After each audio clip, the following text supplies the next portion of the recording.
All right, everybody. Welcome to the Demon Queen Awakens, Part 1, Day 1. We are beginning our adventure. Everybody has their character set, and we start, as you know, you're a group of mercenaries. You've been working together for a while now.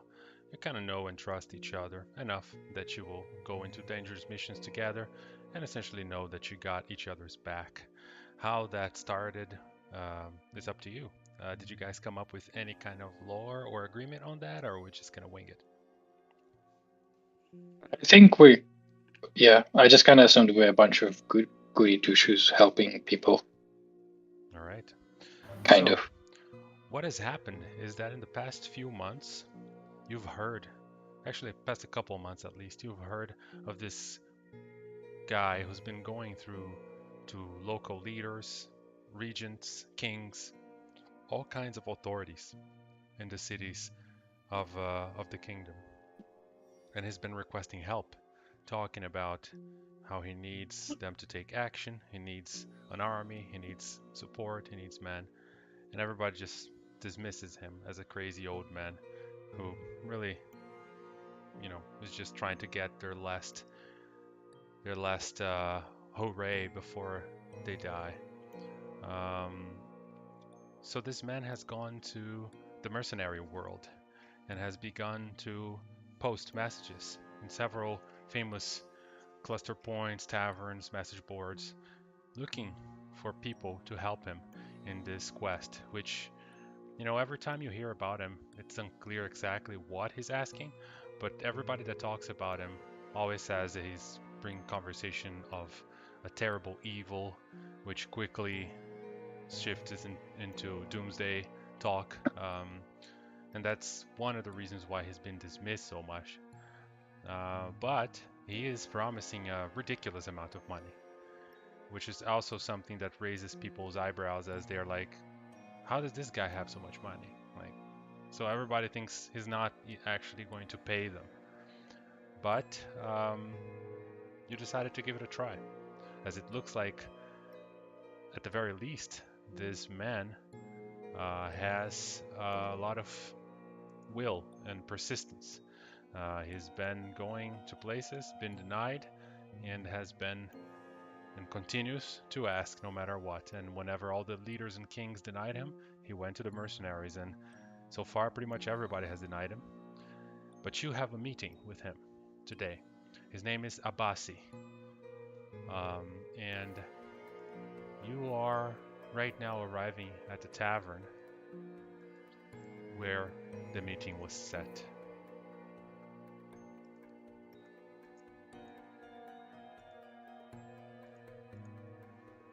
And as you enter, the tavern is pretty much empty, but it's a nice place.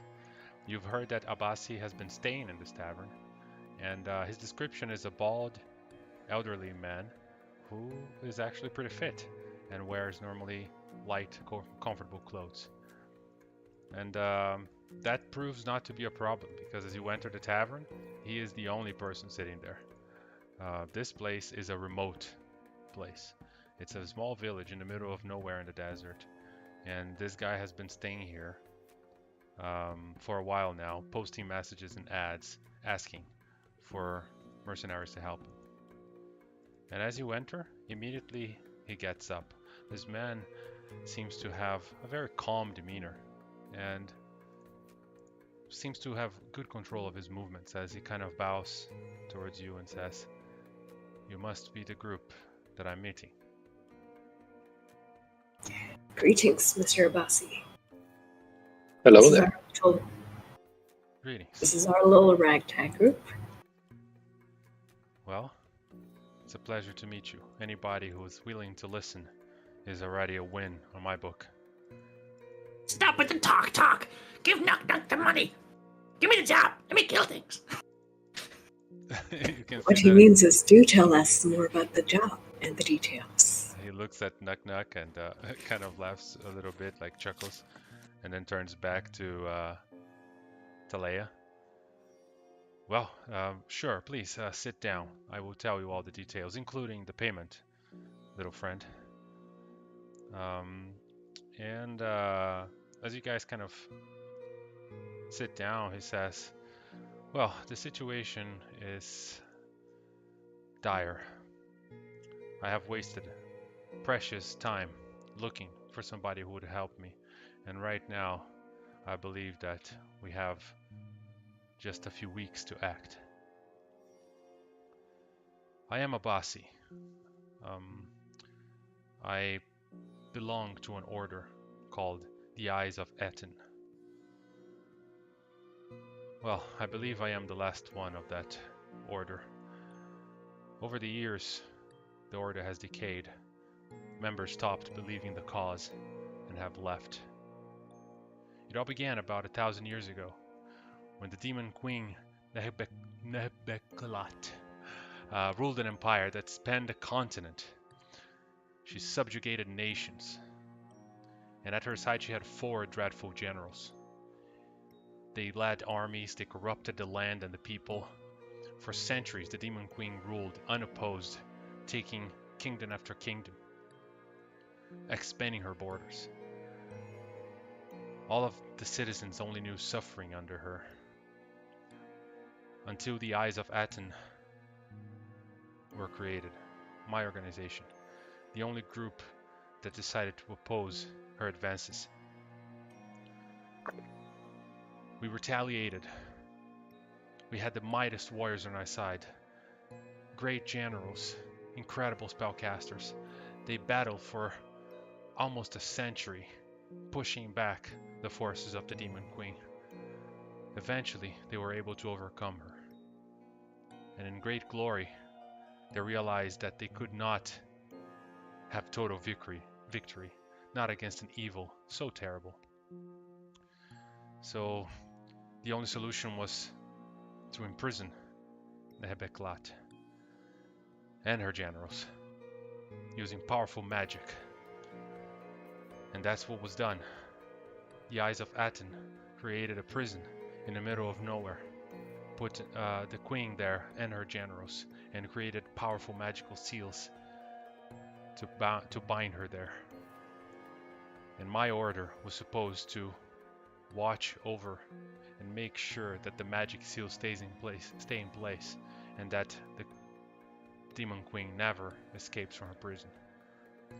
But you see, over time, the history got lost. It's been over 1,000 years, and a lot of the people just don't believe that that's the case anymore. Most of our riches, resources has been spread thin across many places in the kingdoms. People wasted or squandered our things. And it's been over 2 years since I have contacted anybody else from the order. I have to believe at this point that I am the last one. But I know, through the ancient texts and through the scrolls that I've read, I believe that the time to renew the magic of the Demon Queen is here, and that if that's not done, if she is not imprisoned, she will escape, and the Dark Ages will come again. And that's the job that needs to be done. This is why I have summoned you here. I need assistance. My dear boy. My dear man, you sound both weak and a fool. You've locked up a demon, an immortal creature, in a house you built for her, while all she had to do was allow time to defeat you. It is the dumbest thing I've heard in an age. Let me speak then. So what you tell Knock Knock is you got ticking time bomb. Knock Knock Goblin, no bomb. Me do this, yes. I do this fine. But money first, yes. And beer? He says, perhaps it was a foolish endeavor, my friend. However, it was the only option available at the time. It is easy to look at history in hindsight and decide that you would have done better were you there, but you were not, and maybe today we have more powerful magic or technology that could have done something to the Demon Queen, but at the time, the only solution was this. I do not judge my ancestors for what they have done. I have learned in my life to judge, to measure people by their intentions, but to judge them on the consequences of their actions. Which is what I did as well. Your baubles mean nothing to me. Give them to the goblin. I want to know what's in this tomb. At that, as soon as you hear him give it to the goblin, you just see Nuck holding out his hands, just kind of like a gimme. Just kind of like a child when they're reaching for anything that they can fit in their mouth, you know? He says, very well. My payment to you is 4,000 gold to each. That's the last of the resources that I have from the Eyes of Aten. I can give You see you Nuck 2,000. trying to count this on his fingers and toes. I can give you 2,000 right now. And I also promise to pay for all the expenses, camels, rations, water, everything, tents, everything we need to journey to the tomb. And once there, there's a good chance that you'll find very many treasures in there. And you can keep a lot of those things as well. As long as you help me with this, the world needs it. Gold will not be worth anything if the Demon Queen is released.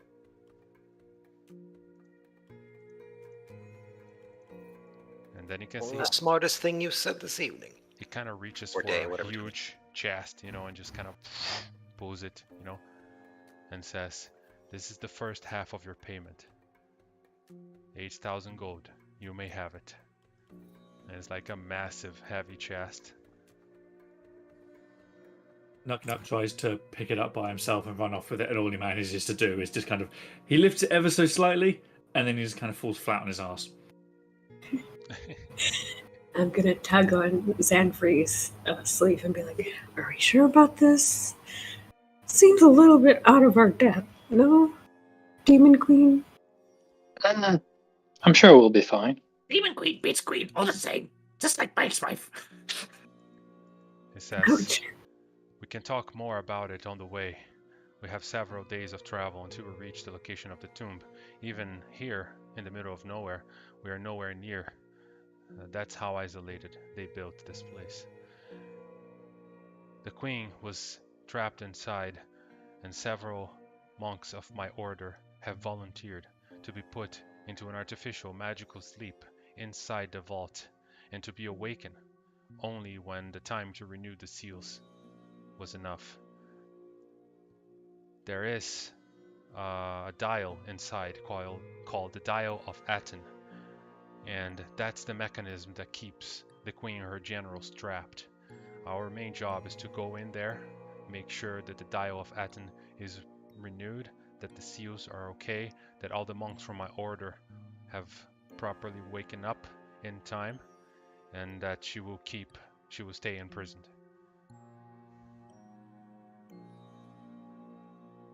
I have a bad feeling about this. Really? Did it start when he mentioned the Demon Queen? And her generals? Very well. If you have no more questions, we need to start traveling at once. No, we're all Let us good. be off. All right. And with that, you can see he kind of, smiles and gets up, and you can see in his face this face of like joy and excitement, but also disbelief. He's like, I can't believe somebody actually took the job. And he's just kind of like walking around, and you can see there he's grabbing his things, and he's telling you, okay, we're gonna have tents. I have camels outside, and it takes you maybe 30 to an hour to just carry everything outside, set up your camels, everything. And by the way, this is kind of a small settlement, but they do have common equipment here. So if there's anything else that you would like to buy, like any adventuring gear that you forgot to add to your sheet and you would like to acquire, you can acquire here for player's handbook price. But don't worry about rations and things like that. He will be providing, so he's carrying on the camels and everything. There's supplies for the entire travel.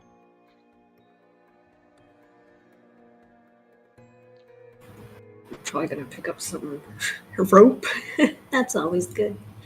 Yeah. Uh, So if you want to buy anything, you probably already know, but you open your sheet, you go to the little 3 dots there, equipment shop, and then you can buy common gear into your sheet. And you can just add, the 2,000 gold to your sheet right now, so that you can use that to buy, any normal equipment. Potions of healing, like the Um, basic ones. Right, they would have 4 potions of healing for sale. All right. So you can get 4 for, I Just think nice. they're 50 each, so you can have. Yeah. Have one each. Are you putting on your sheet then sending, or should we just? No, I'm Ozai just adding. looks at the healing potion and sneers. I need no such item. Well, I'll take it. Well, let's buy one of everything, and then Nuck, you can have the rest. Don't say Knock that. like. God damn it. Nick's the best. I'm going to be honest. Everything about this character is just going off what little I remember of Knock Knock from Pathfinder Kingmaker. Fucking hell. All right. But I mean, if it's not So- broken. I never used him, anyways. Yes, there's no such thing as creativity. Creativity is just copying and then hiding the source. Or a child on a lot of sugar. True. It's true. All right. So you guys are going to travel for days. According to Abasi, the trip there it's at least a week.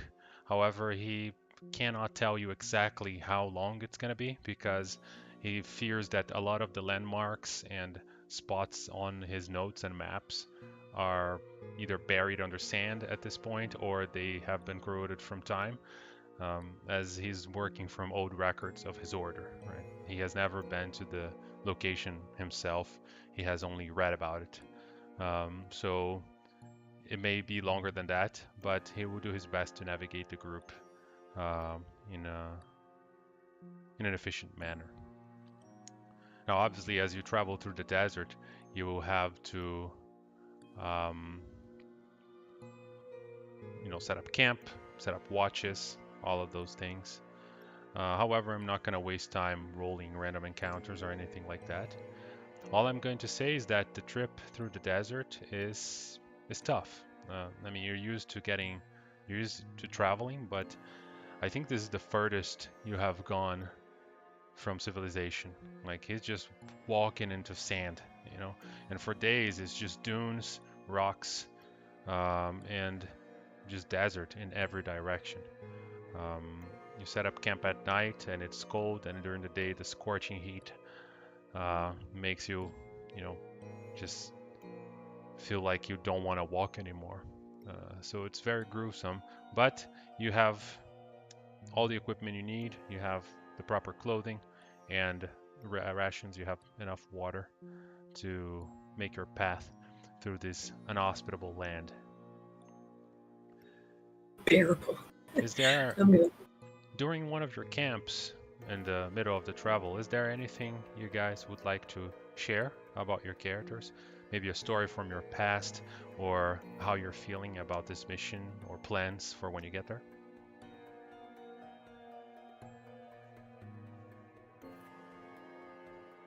No?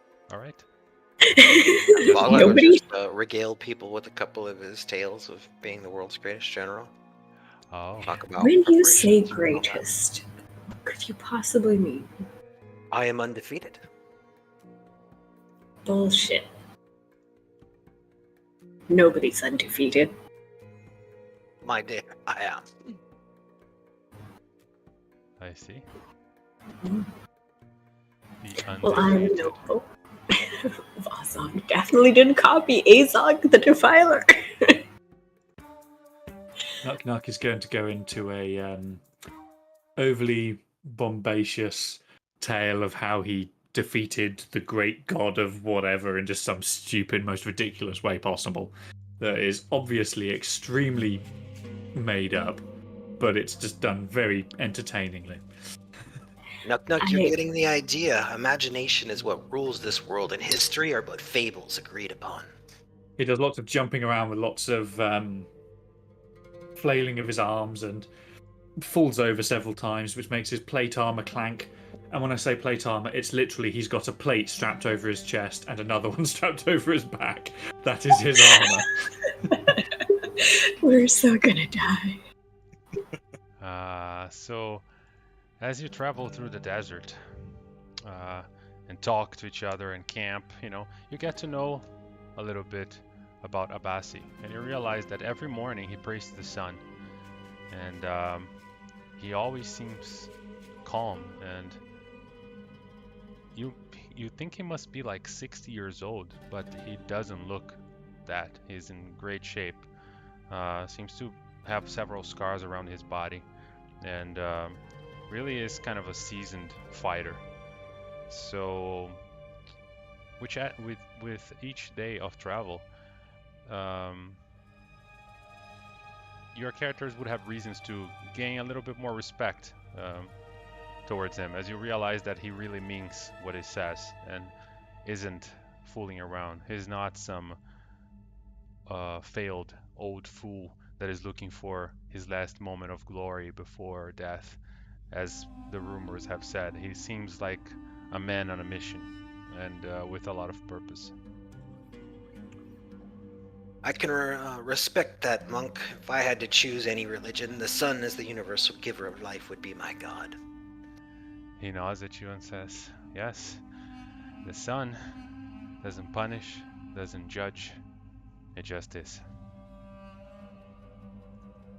If the sun doesn't punish, what do you call this? And Talia's like fucking sunburned because she's white as shit. God smart. Knock me no god. Knock is God. He looks at Talia and says, well, nature can be vicious, but that does not mean it has intent to punish.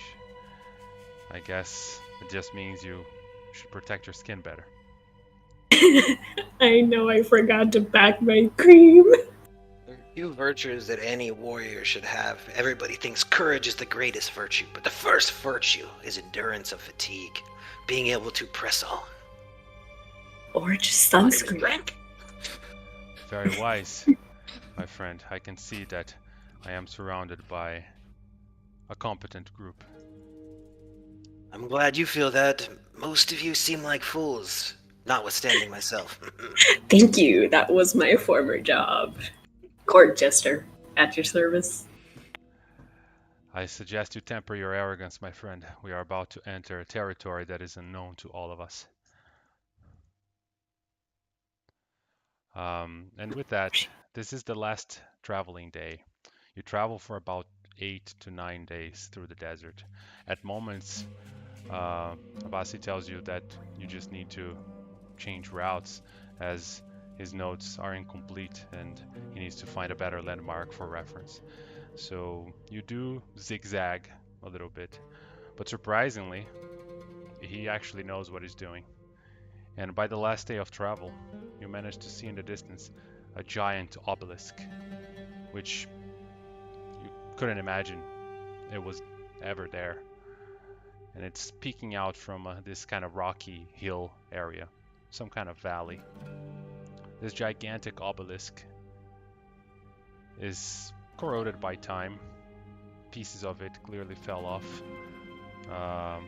Abasi turns to you and says, you see, in my books, they say that when the Eyes of Aten first built that obelisk, it was made of marble, a white, shining beacon in the desert. It could be seen from miles away. I guess we'll never know if that's true. It's so decayed now. Back this way. Knock, sure. And he says, Time is the one robber that steals from us all. indeed, my friend, indeed. There.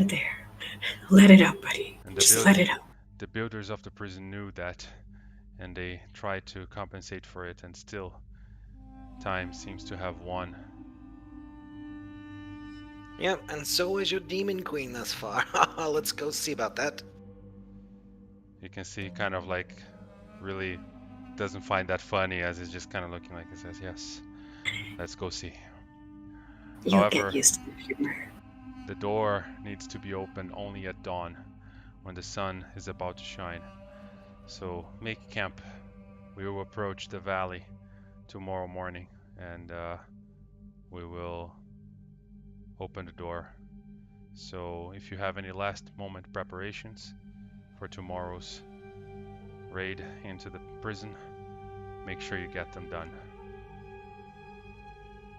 And he goes into his tent, and you can feel the tension in the air. Like for the first time, Abasi seems shaken and focused, but clearly anxious.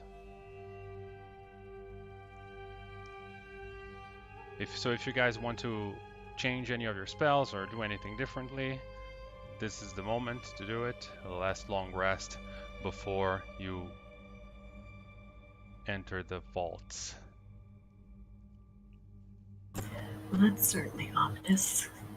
Talia's just going to be tuning her weapons, her instruments. All right. Okay, so the night goes along, and when the sun is not even out yet, you can see the sky is already starting to light up in the horizon, but it's still dark. Abasi is going around the camp, waking up everybody. Wake up, friends. It is time. We have to approach the door now, so we can catch the sunrise and open it. And Let's be about it. you have a moment to have your breakfast.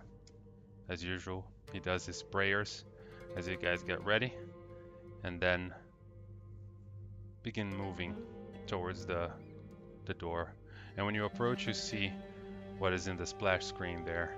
A big white building with a golden sun right above the door, and another sun depicted on the door itself, and two big statues that seem to flank the building. One of them has been broken by time and is missing a head. You walk towards the door, and Abasi raises a golden gem and then grabs a old tome, a book full of markings and notations, and you can see like it's falling apart from how much he has used it over the years and just amended it with other pieces of paper and parchment. And he just kind of starts to raises the gem, and as he does, the rising sun immediately hits it, and he channels the being on the door and begins to speak some holy incantations that are on his tome.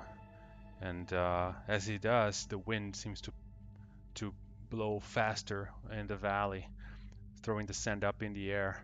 But he keeps his stance, saying the words, repeating them over and over as he holds the gem. And then the doors slowly open. As he pulls out the gem and is holding it up, obviously it's with the light going through, it's getting quite shiny, so you just see Nuk eyeing the gem. It's kind of like with a greedy little look on his face, just kind of mouth watering a little bit like, oh. Talia just reaches over and grabs his collar. Maybe later. He also he goes up to Vozog, sorry. Just get too many times with children today. English is hard. He just goes up to Vozog. Hey, boss. These statues, big as you. Big as your ego. And kind of runs off as he's expecting Vozog to just kind of hit him or something. All right. You can see that Abasi is like, it's open. Let's go. And you can see that he's almost euphoric as he begins to kind of slowly walk, with not fear, but a certain reverence, putting away the gem and his notebook on his pouch as he starts to kind of walk into that darkened door. The light from outside seems to illuminate that initial room. So I'm gonna load it here, and I will position your tokens. This may take a moment to load, guys, so don't worry about it. I'm gonna have to disappear for 2 minutes in a second. My food's nearly here. No problem. I'll be right back once I've grabbed it. Loaded.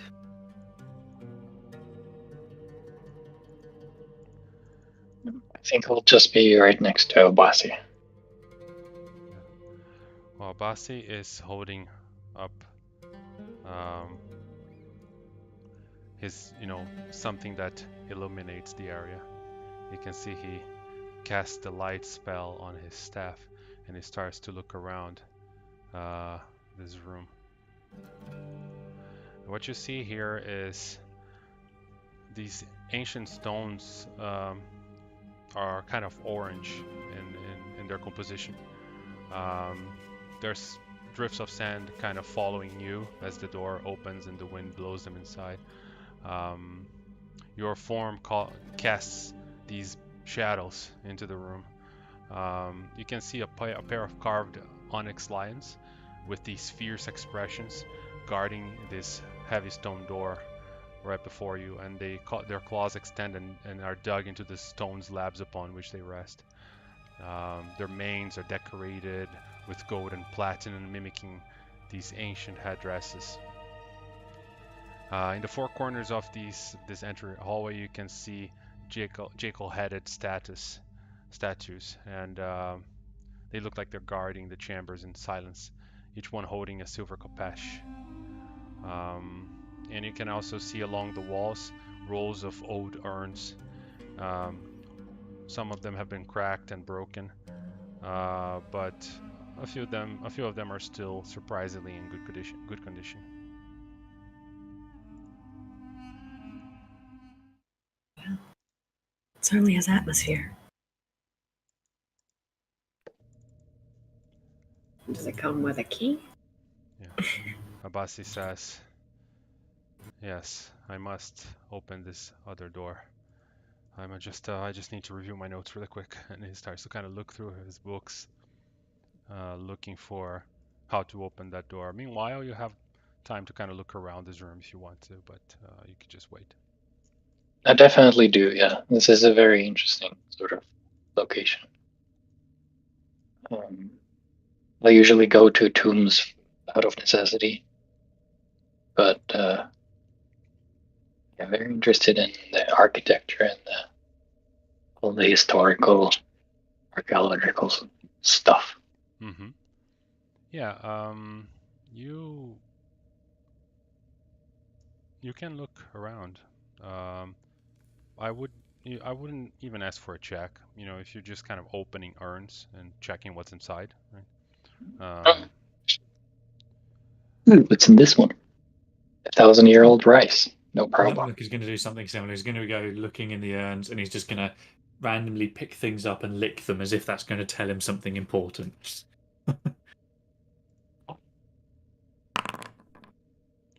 Yeah, so you open one urn, and immediately you realize that there's a bunch of glittering gemstones in them.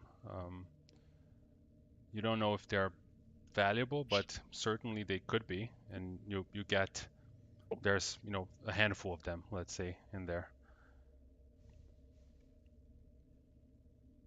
Hey, Goblin. How do you like shinies? Oh, shinies? Why, And he just kind of grabs for it. thank you, scary lady. All right, so I'm gonna put on Nuknuk's sheet glittering gemstones. Oh, I don't have an item for that, so I'm just gonna create it right now. Loot. Add.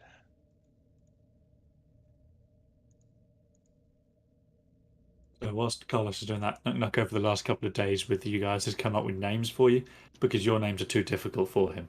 So Zanfree is Scary Lady. Vozog is just Boss Man because he's a hobgoblin. So, and Talia is Loud Lady. God damn it! I am not loud. My volume is adequate. Thank you. What? Well, no, nothing. I was talking to my raven. All right.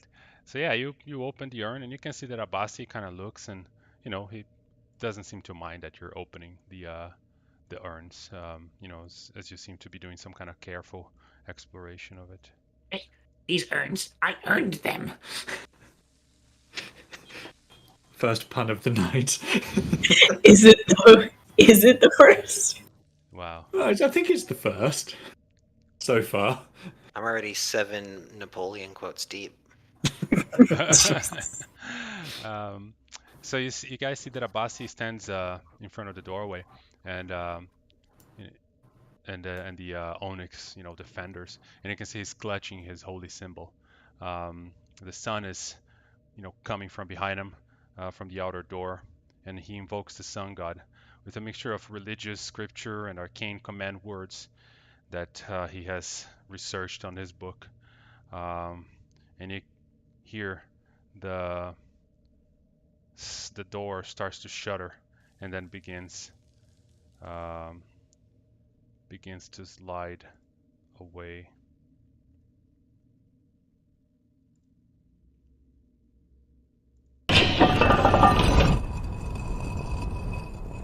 Ooh. Look at that, fancy. And he looks over his shoulder to you guys. Well, here we are, my friends. Stay sharp. Of course, stairs. Okay. Ladies first. I bow to Xanfrey. You guys see that this door seems to open into a hallway, as you can see there, with many stairs. There are lights, torches hanging from the walls, and doors that go to the east and west right after the first set of stairs.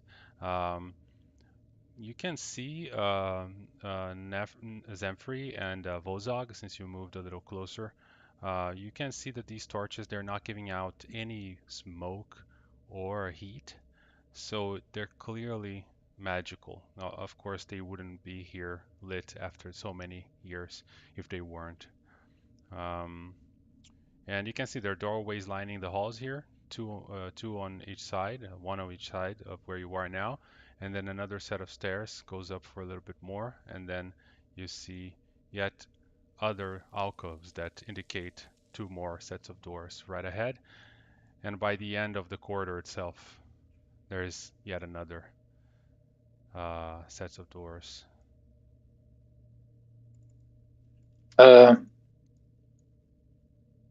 Does any of this area look to have pressure plates or any sort of traps?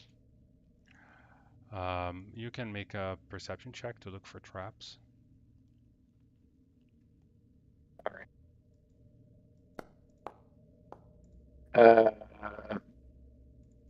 Yeah, I think I have.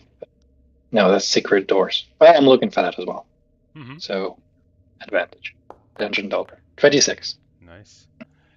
Yeah, as you search, you kind of tap the ground, and you realize there are some broken urns on the corner over here, and you do see more broken urns further ahead, and there is even a desiccated body on the ground over there, which looks a little bit out of place, according to what Abasi has told you. This place was supposed to be watched by sleepers and their guardians. They're not supposed to be dead. So Abasi just immediately kind of moves here, and then he looks and he sees something's wrong. And also, as he approaches with the light from his staff, you see some scorpions are on the ground, and they just kind of skitter, around back into the darkness, running away from the glowing light of his staff. And he just goes, "That's not good." No shit. But you don't find any traps or secret doors. Stay alert, folks. Pull out my crossbow. Have it at the ready. And what? So while we were traveling, I would assume we would have known some things and talked about some strategies. But if you go forward and you get jumped, I will vortex warp you back. Fair enough. I'll go first. I want to also pause right here, just one step forward, and I'll try to listen if there's any sounds seemingly coming from behind these doors. Mm-hmm. Yeah, we can use the same perception checks. You know, you've been here looking for traps, and then you just stop for a moment so you can listen. Abasi seems to be following your lead. You know, he just kind of like stands back holding his staff. Clearly, he hired you for a reason, right? As you start to listen, it's silent. From besides the occasional insect-like skittering sounds, you don't hear anything on any of the doors. Are we trying to determine which way to go? Yes. Okay. Sanfran's our Knock's Tomb Raider. going to squeeze in here. He's going to sniff and he's going to choose a random direction based on the smell, Gandalf style. And he's just ignoring everyone else. He's just going to go in that direction. And which As direction? long Why as did that's I? okay, as long as that's You okay just with pass here? everyone else. Yep. My dear Nuck, we need a safety word. We brought along a Tomb Raider specifically so that we don't get into trouble that we don't need to. If You'll you have need a plenty of safety time word, to then come chaos. up with one, because this is Nuck summed up. Safety be damned. Yeah, no. Was gonna open doors one by one with a mage hand. All right. Looks empty. The other one looks empty. Yeah. All right. Yeah, when you open that door, you see that there's, both sides have similar rooms. They're both cramped, and there's a trio of sarcophagi on them. One on the, on each side of the room that isn't the door, basically. And on the corners, there's the same similar, onyx guardians with jackal-headed statues, just with the silver khopesh and kind of standing guard over these tombs. Each of these sarcophagi has a highly detailed cover, which seems to be carved to represent the person interred within. And scattered around the room are old broken urns, but similar to the initial room, a few of them are not fully destroyed. On the east room, you also see over here, you can see the foot of a desiccated, withered corpse, clad in ancient robes. And on the west room, you can also see one withered corpse lying down on the ground right by the entrance. Or dead. Abasi, are those supposed to be the guardians? He says, I'm not sure, but the guardians are constructs. From my notes, they're supposed to be some kind of magical golems with no need to sleep, drink. That's why they were stationed here to watch over the sleepers. These look like humans or biological people, which means they are the sleepers. If we have dead sleepers, things are not okay in this vault. Well, wouldn't be a job without trouble. All right, let's keep At moving. least you know you were Be careful. right. There was something wrong. Mm-hmm. Carefully open these doors as well. I'm gonna try and go to the sarcophagus and try and read what the inscriptions are. All right, Nook and Vorzog, is there anything you want to do? Because Zenfree went ahead. Talea is checking the sarcophagi and the body on the west room. What about Nook and Vorzog? I'm going to go in with Loud Lady, and I'm going to be looking for anything that looks shiny. Okay. All right. So both of you can make an investigation check. What about Vorzog? I'm gonna stay and watch for threats. Okay. So, all right. Talea, you managed to find some urns there that may have valuables inside them. What specifically are you looking at? Are you gonna try and open the sarcophagi, I was or? trying to read the inscription, trying to see because it said they were detailed. So maybe there's a story. Who are they? Mm-hmm. Yeah, What's it all about? you begin to look and inspect them, and you can see that Abasi is standing by the door watching you, and he seems to be, making sure that they're not defiling the dead, as those are technically people of his order, right? You do realize, and as you're inspecting, he says, those are heroes of the Eye of Aten. They were buried here. It was an honor. They fought against the Demon Queen to their death. That makes sense. And Zanfrey, as you open the west door, you see a room full of beds. And there is... It opens into this broad chamber that it's dimly lit, and it's lined with all of these little beds. There's some jars sitting around, similar to you've seen, around the entrance, but the labels have faded. You can see that they probably were used in some kind of ritual, or like they're all the same, standing on the far end of that room.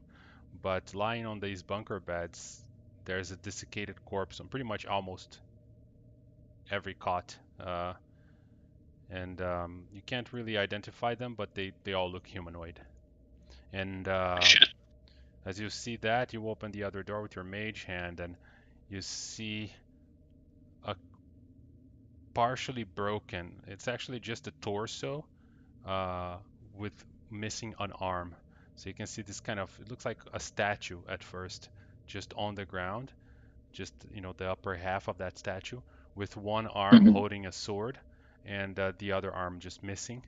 And then it just kind of turns its head to you and moves the arm and says, "Away, away. You will not kill the sleeper. I will protect. I am the last." And he's just kind of looking at you and repeating those. You can see it's quite desperate, but it can't really move from where it is. Mm-hmm. I'll call Abasi over. Hey, I think think we're in big trouble, and there's half a guy here, and he wants to talk to you, I think. And Nook, you find sand pellets in some of these jars as you're looking for Yay? shinies. Yeah, so I don't know if you need or if you want to take it, but you do find that. If you want to open the sarcophagi, there may be other stuff inside, but I don't know if you want to go to that extent. I mean, Knock kinda does, but also that sounds like a lot of effort. So I don't think he will. Yeah, Because but although he's greedy, he is also inherently lazy as it and is, probably quite drunk. as it is, opening these sarcophagi by yourself takes an athletics check. If somebody helps you, it just takes a little bit of time, but you can just grab the lid and pull it away. But somebody has to help you, especially you being small. I use the help action. You can do it, little guy. I know you've got the capabilities. Then I'm gonna try and do it. Apparently, I've basically just been told to. So, All right, Abasi follows Zemfrey as you call him, and he approaches the center of the hallway here, and then immediately kind of turns into this room, and you see he. You get 7 temporary hit points. Nice. Do you know how to add that, Ted? add what? Sorry. Do you know how to I add? gave you 7 temporary Health hit points with my yes, help I action. can do that. Well, it looks like it applied to you, Lozog, so you can just delete yours. No, it goes to both of us. Oh, that's awesome. Yeah. You Yeah. and the creature you help gain 1d6 plus 4 temporary HP. Yeah, Done. don't add it to the max, just the temp HP. Oh, Yeah. okay, I see what you're saying. Yeah. Is the max for like aid? I think Yeah. so. Yes. Yeah. Okay, that makes sense. Because temporary 'Cause I- HP is just you just have it or you don't, right? There is no max, right? Yeah. That's true.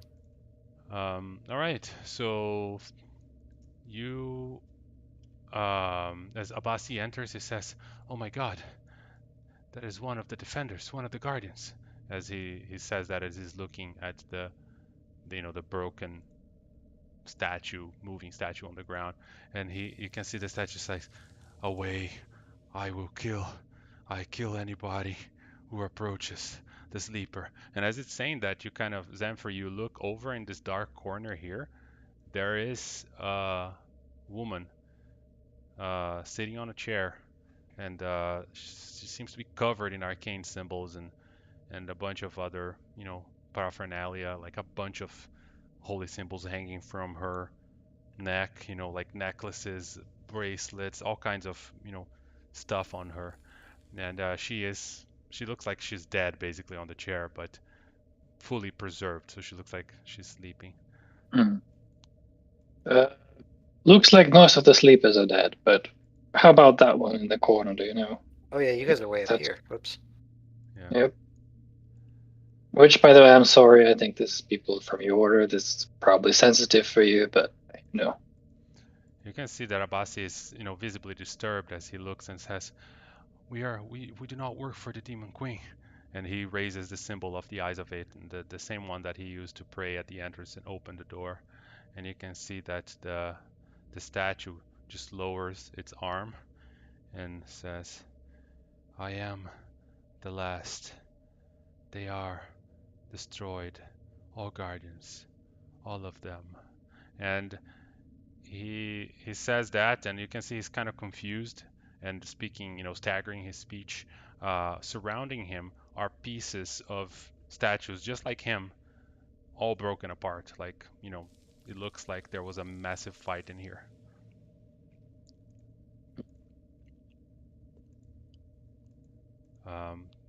Talea, is you going to that other room, or? I was trying to inspect the bodies to see what exactly killed them. All right. The bodies are all kind of similarly dressed. They are wearing these blood-stained, clothing. The styles of their clothing really looks like stuff you only see in historical texts. Like nobody dresses like that anymore, so very old-fashioned garment. And you can see that they have some rusted, worthless armor, really. Others don't have any armor. No weapons are present on any of those bodies. They look like they were bludgeoned to death. Like they are, that you see crashed skulls, caved-in chests. And the wounds and the position of the bodies, everything indicates that they were killed in their sleep. No defense. They just got killed where they are. Oh, People way kill to go. smart. Kill when sleep. No fight back. Clever. That went ever so slightly Yoda there. I do apologise.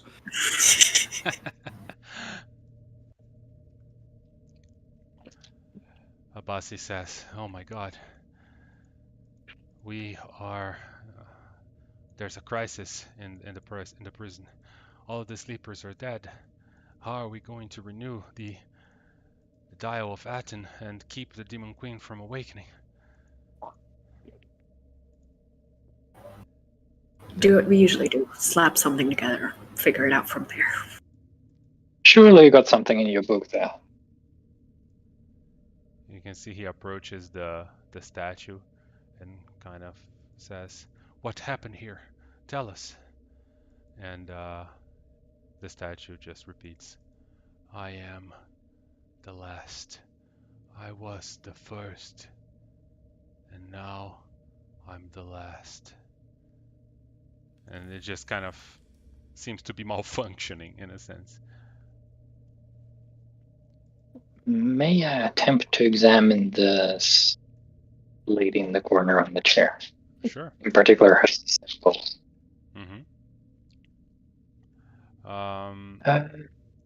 Yeah, so make an intelligence arcana or religion or medicine. Those are, Good religion. just different approaches to the same thing, basically. Ooh. Hey, Tali, wanna have a look-see here? Need a second Sorry, opinion on do you something. need my loud opinion? Okay. Yeah, as a matter of fact, I do. Oh, Well, the loud opinion says it's yeah. So I'm gonna just link it to you on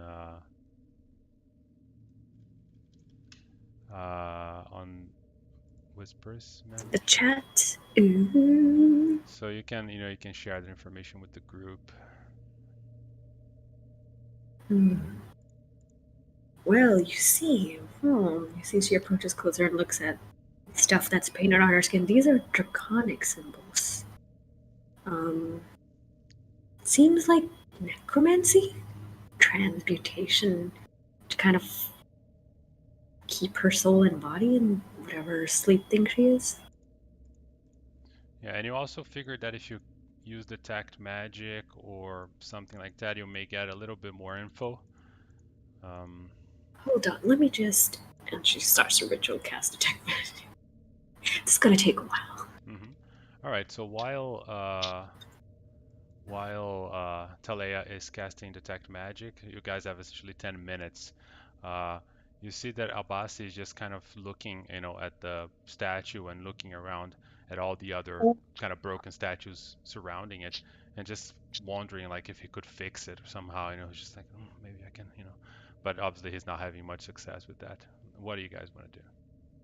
Nuck Nuck is going to go up to the same thing that Talia and that are looking at, and he doesn't really know how he does this, but he's just kind of he's basically going to do an inherent detect magic with magic awareness. Aha. Not going to tell anyone what he finds, but he's going to do it anyway. All right. As soon as I find where it is on here, there it is.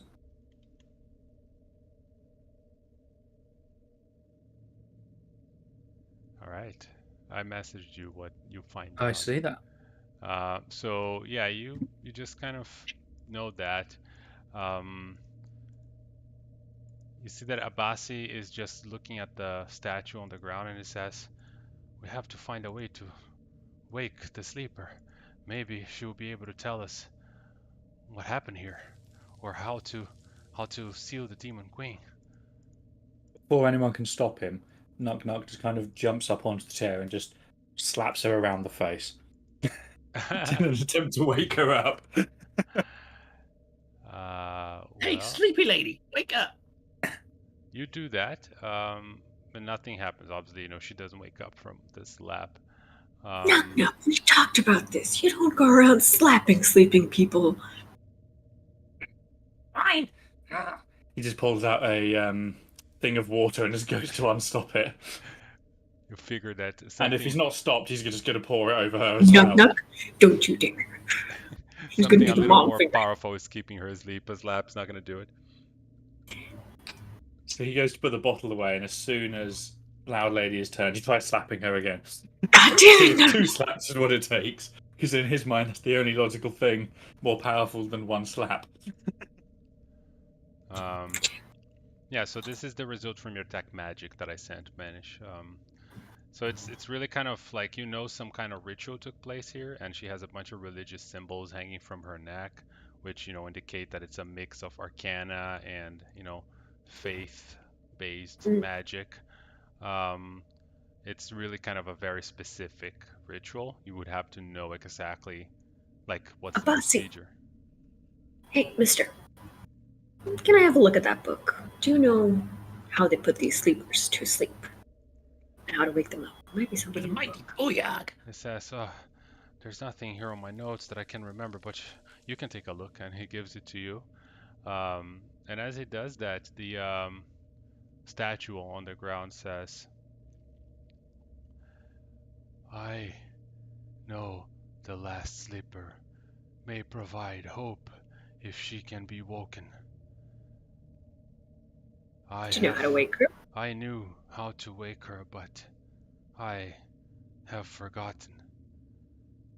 I am damaged. I cannot remember things as I used to. When I was the first, now I'm the last. Okay. Here he goes again. Seek out the dead. They will have knowledge. I do not. Which one? There's a lot of them. I mean, you can search all of them or some of them, like it's whatever you want to do. Really. All right, Knock Knock, get to work. I got idea first. And he reaches in his Knock reaches into his pack and he pulls out a saucepan and just slams it down on top of the guy's head as if, so he's wearing it as a hat and goes, That Knock thinking hat. You think harder now. You remember. I love him. And this is the moment, Carlos, where I'd like you to implement something from Warhammer 40k where orcs just kind of, if they think something's going to work, it's going to work. I'd like that to apply here. No. So, if you guys want to do an investigation check on these rooms, feel free to do it, looking for clues or anything that may pertain to awakening the sleepers. Yeah. Even with a nat 20, I can't do. Damn. But that's still pretty good. I mean, it's a nat 20 with a -1, so it's still a nat 20, right? It's about as smart as he gets. So, Knock What Knock, happens when I put my thinking hat on? what you find out is what I'm just sending you here. What's going to happen is Knock is going to be absolutely useless in combat, but he's going to get all of the intelligence Zamfrey. checks. Yes. You found also this information I just sent you on Discord. Mhm. You found some scrolls filled with some diagrams and other things. You also find several old sealed potions in a crate near one of the beds, and but the labels have mostly faded. But the caps are etched with symbols, and you can probably tell what these are. You can tell that certainly 4 of them are potions of healing. Okay.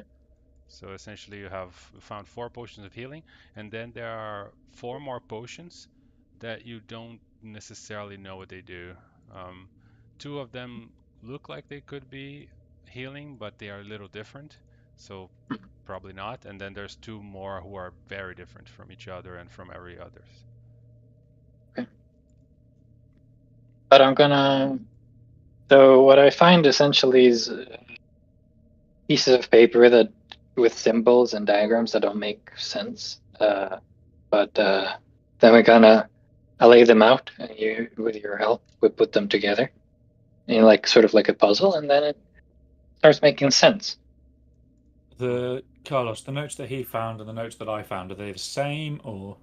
No, the notes you found that Knock found talk about the vault itself, Okay. and while the notes that forget the character name Zamfrey has found are more about transmutation and the necromancy magic, which seem to be related to the sleeping ritual. Yeah. Look, I think it says we just have to sort of focus all the energy in the room to this lady with necromancy and transmutation, but it doesn't really. There's some pieces missing, so I don't know. At this point, Knock kind of runs up with his little chest of documents and goes, Missing? Knock found pages with gobbledygook too. Here you go. and he just tips them all out over the stuff that he's got, and then he just kind of throws the chest away and runs off trying to find something else. Do any of those fit into the equation, sort of, so to speak?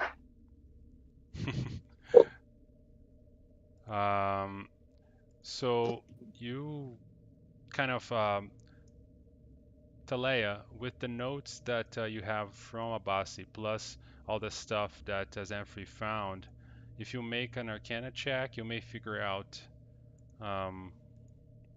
what to do to awake the sleeper. Okay, I'm gonna use all my brain cells. Let's go.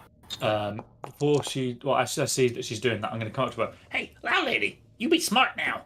And he's just going to kind of tap her on the shoulder and use bolstering magic. So you get an extra D3 on your ability roll. Nice. Oh, 21. How do I roll a d3? Just do a /R space D3, I think, or 1D3. Yeah, there you go. 1. All right, so 22. That is an incredible result. As you start to kind of piece together. By the way, that makes that you spend about like 20 minutes in this room here, at least all of you guys, just searching for things, grabbing notes and talking about it, and putting them together.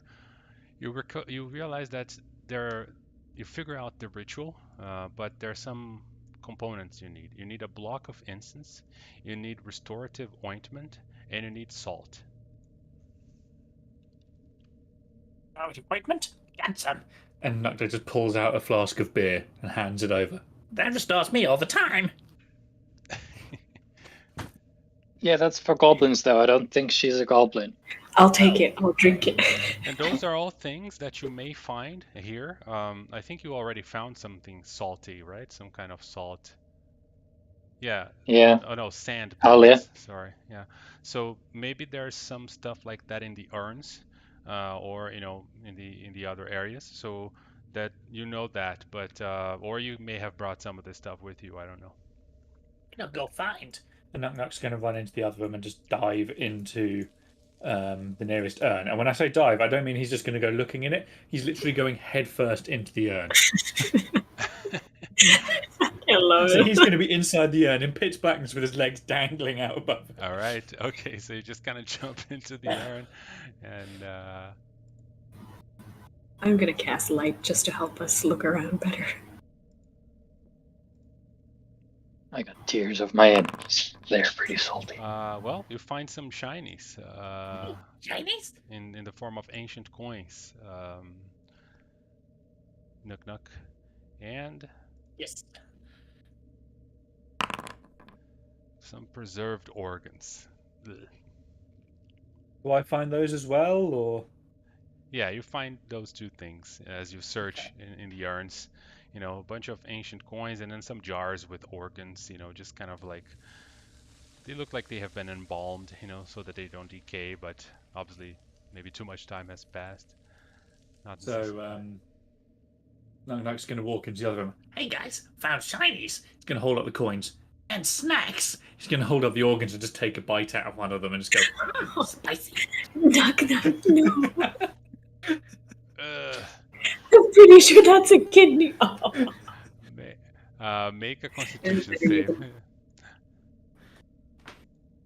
Those are rotten. Ah, you're okay. You're just kind of gonna poop them out after, I guess.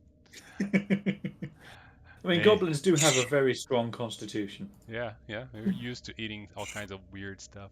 What about Mold is flavor. Vozog? Is there anything you want to do while they're all kind of exploring or figuring out these things? Causing chaos. Nope. Nope. Just standing there waiting. All right. Hey, Vosok, do you want to help us look around? I mean, unless you have a block of incense or salt somewhere in those fancy outfits. I mean, if you're willing to spend another 20 minutes looking around, I would just, we would just skip the rolls and you'll find the ingredients. Because, eventually you're going to find, like, you're going to be opening, jars and then go to the other room and open the other jars and just search, around. And you will eventually find those things that you're needing. But it's just going to take more time. But if you're willing to take all the time, then that's fine. That sounds okay, I think. Yeah, I'd be good with that. All right. I don't think we quite have a sense of urgency just yet. Nuk has shinies and snacks. He needs nothing else. He's the happiest he's ever been right now. He's a happy little orc. Yeah. Happy little gobbo. according According to to what, Abastia, we do have time is of the essence, but if this is necessary, I leave it to the experts which have been hired. And you see Abasi, you know that Abasi told you when you guys were getting here that the trip went as planned and that you should have several days to free the demon to, and imprison the demon queen again. And according to the timeline that he has on the notes of his order. So yeah, you don't have like a massive sense of urgency right now. So you spend another 20 minutes and you do manage to gather a block of incense, restorative ointment, and some salts that were in the urns surrounding these rooms. Now, after you put them together, Talea, you know that it's gonna take at least an hour, roughly an hour, to do the whole ritual. And Abasi looks at all the notes and everything you guys gather and he says, I think I should do it. Just in case, If you're sure. the ritual attracts unwanted spiritual attention. I will need to keep doing this and you guys can protect me. Oh, great. Are there ghosts here? I don't like ghosts. You want ghosts? And Nuk pulls out his pipe of smoke monsters. And, What? and blows, or uses the pipe and summons a dragon. Oh, wow. Oh, no. Okay. That's a great ghost. It My dear, disappears you after a signed few up on the seconds, at wrong which point adventure to be Nuk's afraid of just like, ghosts. Gotta say. Sorry, what did you say about that? That was bad. I was telling Talia you signed up for the wrong adventure to be afraid of ghosts. Well, who else you gonna call? All right, so Abasi grabs all the notes and he's looking over, reviewing, like, okay, so we're gonna do this, and then this, and I have to say these words, and then I have to do this prayer, and he's just kind of going over, again, the sequence of events with Talea, as you guys have all the notes laid down there on one of the beds next to the sleeper woman.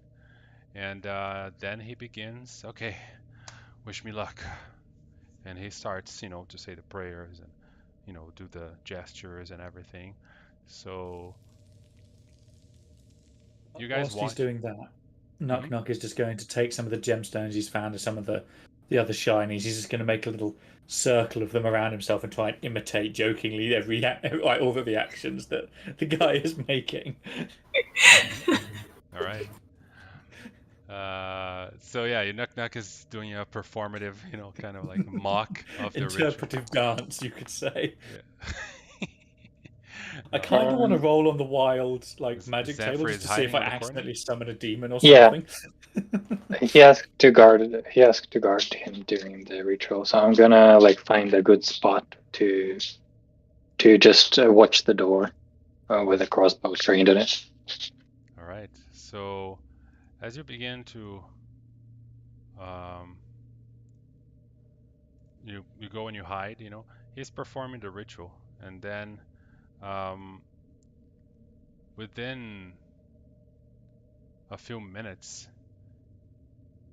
you start to feel this kind of coldness in the air, which obviously is not the climate here, right? You're in the desert, everything is hot, so the air starts to get colder, and you can see that Abasi is nervous looking around, but he keeps performing the ritual, and to the surprise of almost no one, these specters begin to manifest as souls just kind of flood the room, just kind of essentially converging, moving through the walls and converging on Abasi.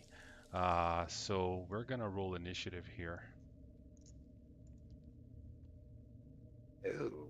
I am not gonna include the Raven because it's just gonna act on your turn because it's easier. Makes sense. Oh shit, I'm at the start.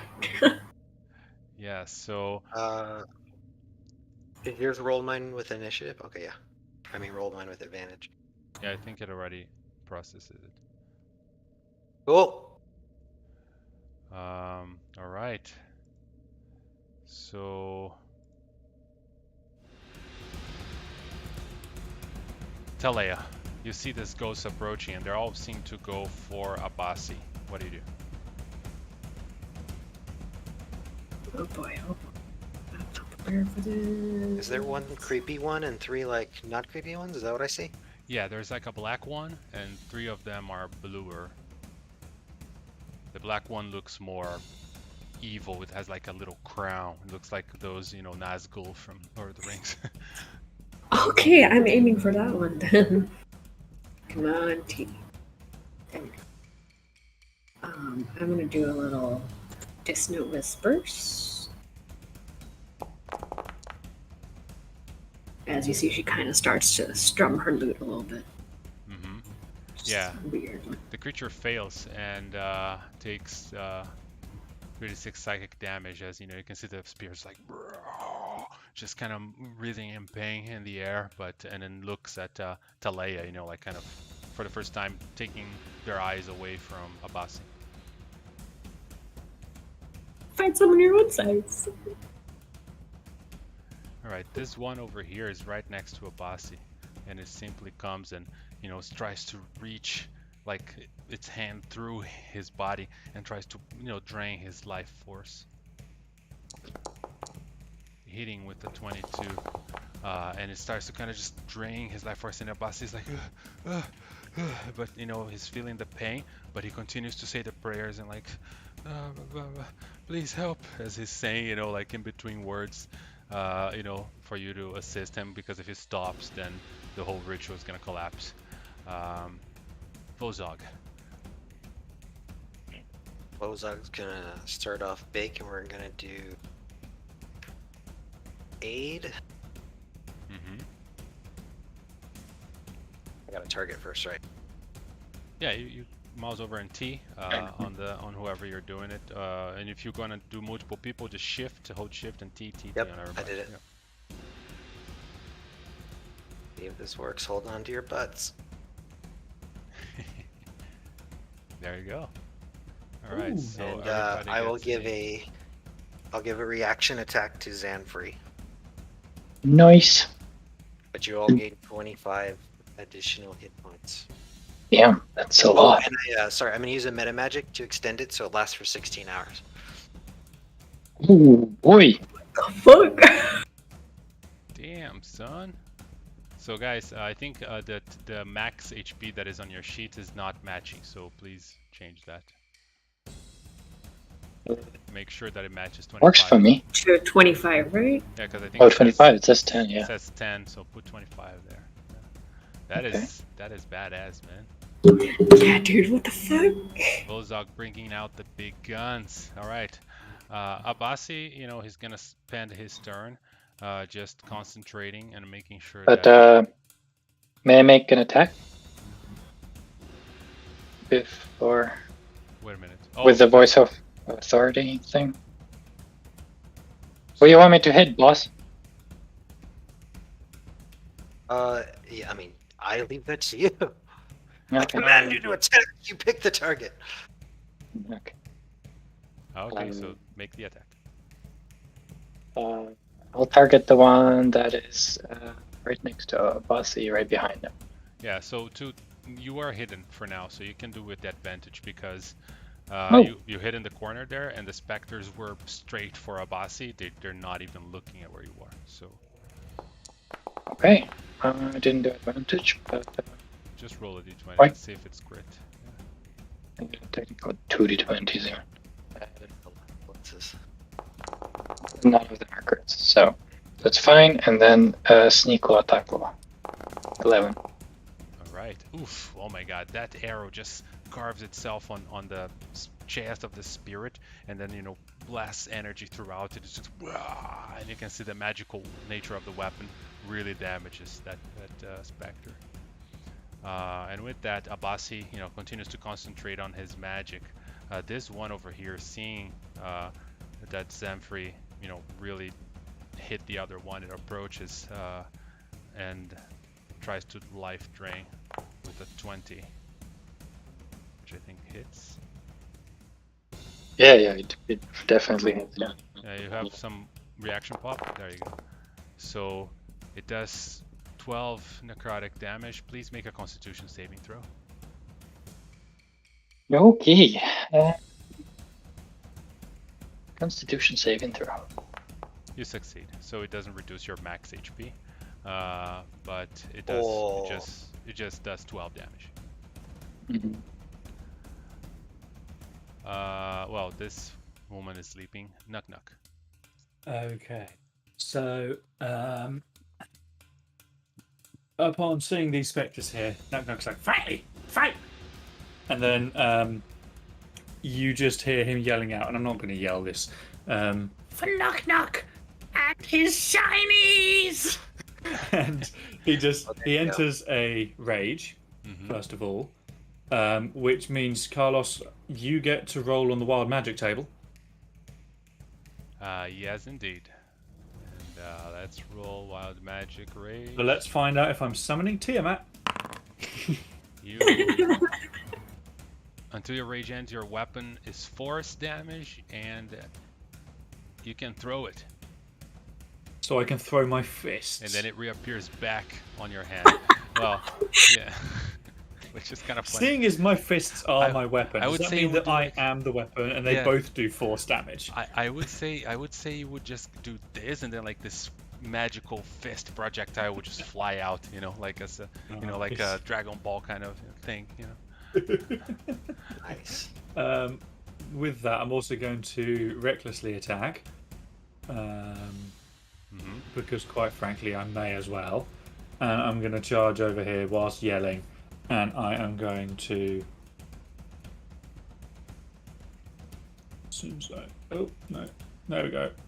I am going to punch that one.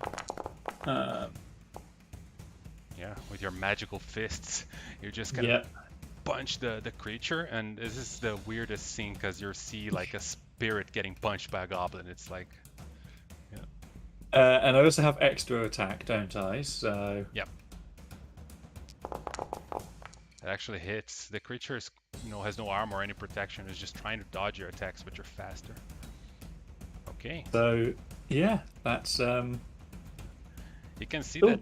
It did all of it. Okay, yeah, no, that's me. Yeah, you can see that the creature really didn't expect to be hit, and because you were punching with your hands, and it's like, what are you trying to do? I'm just like a specter, and then it just kind of hits it, and you just see the surprise in the spirit's face, and it turns to you in anger, and tries to drain your life with a crit. Oof. Oh, 45! But if that's an attack, it gets disadvantage thanks to my. But you have reckless attack, right? So Oh yeah, so it does. It does. so it does cancel out, normal that's roll, fair. right? Hey, Carlos, it popped up a saving throw on me for my character, Nook Nook.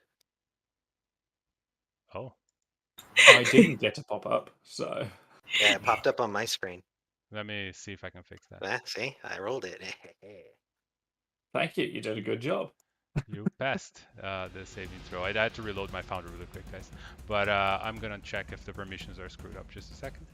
Knock knock. Yeah, when I joined, it told me I could be Nook Nook or Vazar. Oh yeah, you are owner on that too. So Hey, Knock Knock is Well, I Knock mean, it Knock. makes sense. I just fixed it. So now you're no longer Knock Knock's owner. So yeah, the creature just reaches into you and tries to hit with a normal roll, but crits with a 26 for 45 damage, which I'm going to apply. Whilst you're displaying that, I'd like to quickly flavour my punch from before. So as Nakno goes to punch the wraith, he punches it, and as he does, the fist kind of comes out like full Elastigirl, like you were saying, and the second hit is when it comes back. All right, so just yeah. So the fist just kind of goes through him and comes back and hits him again. Nice. All right. Yeah, and then he takes back at you.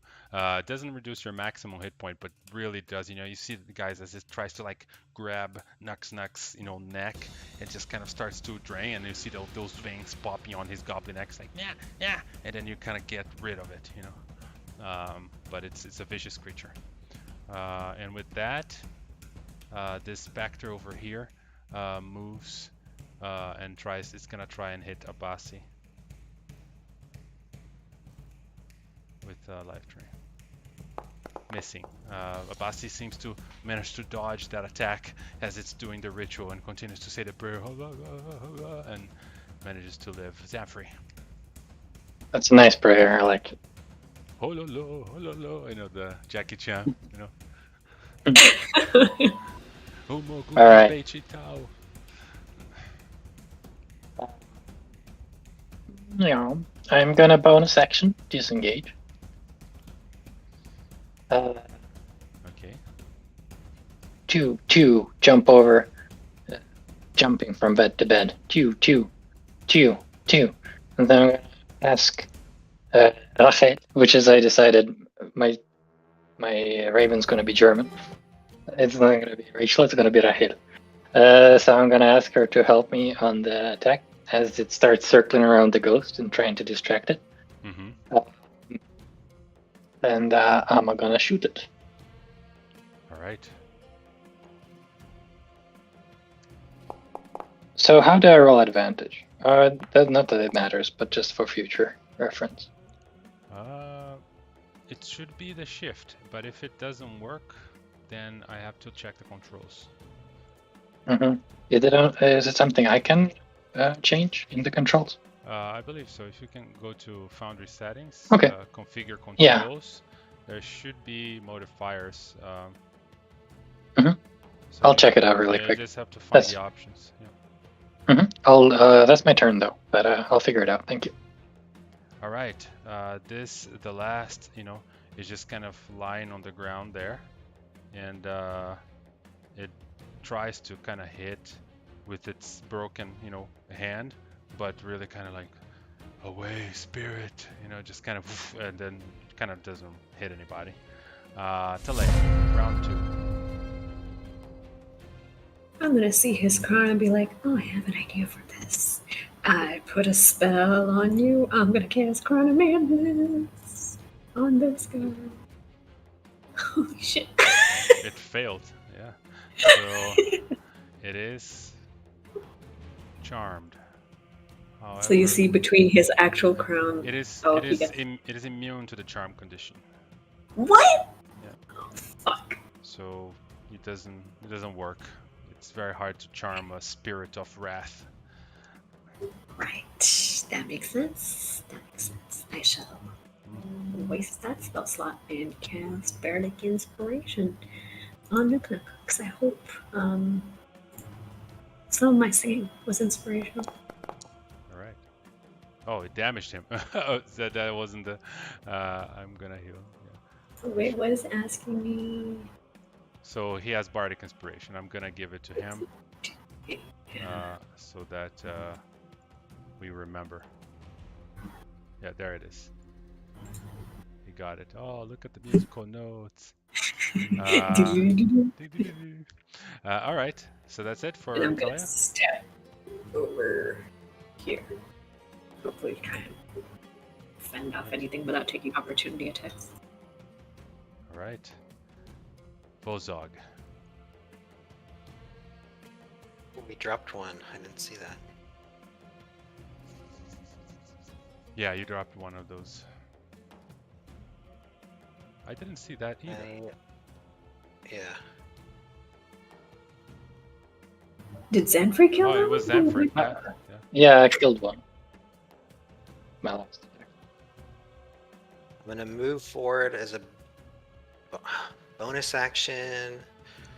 I'm gonna put where is it?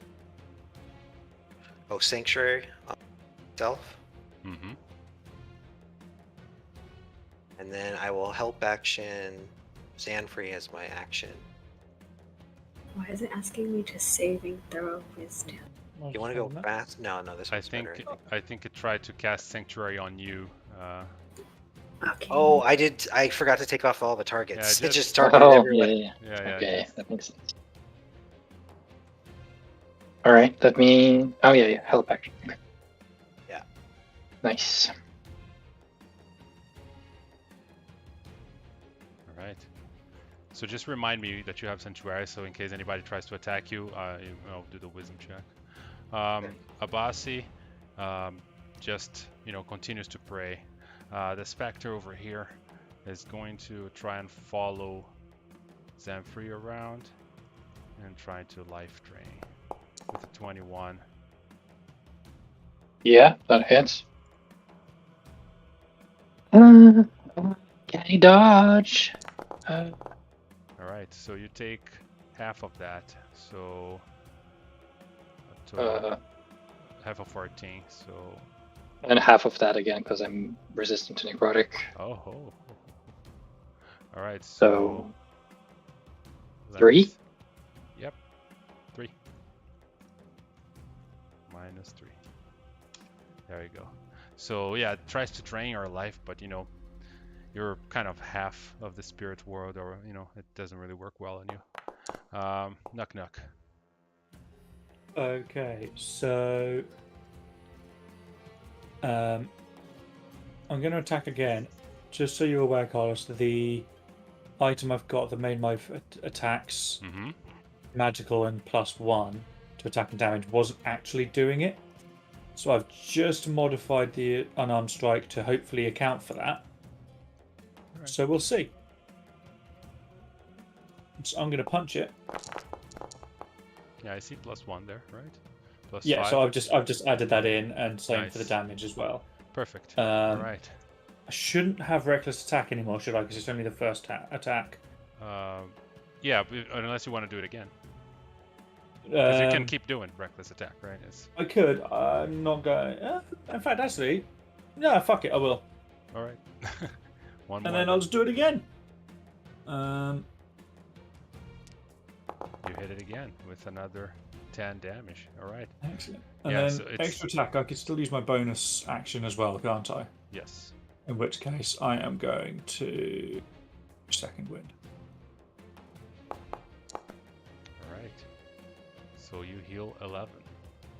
All right. So you just kind of punch it twice again, and then you know, get a hold of yourself, healing a little bit. The wraith seems to be very threatened by Knock Knock, and is just trying to kill him before he gets killed. Hitting for another 22 necrotic damage. You can make your saving throw. You succeed with a 20. So yeah, it's just You think normal. you're tough? My mother's Normal tougher than damage. you. You have that for some reason. That's. Oh, no idea. Yeah, well, I'm gonna do a minus 11 on your HP. You don't have to. So yeah, it drains, and then this other creature over here tries to attack Talea with a life drain. Oof, critical. Mother of God. I am hitting today, guys. I don't know what's going on, but Tis but a scratch. Tis but a scratch. you also took half of that. Oh, it's because you passed the Constitution save. That's why. Yeah. Do I get So- my 11 health back then, or? No. But because Aw. when you pass the Constitution save, you still take normal damage. So I'm gonna do minus It's a little 14. bit more than a scratch. Ouchie.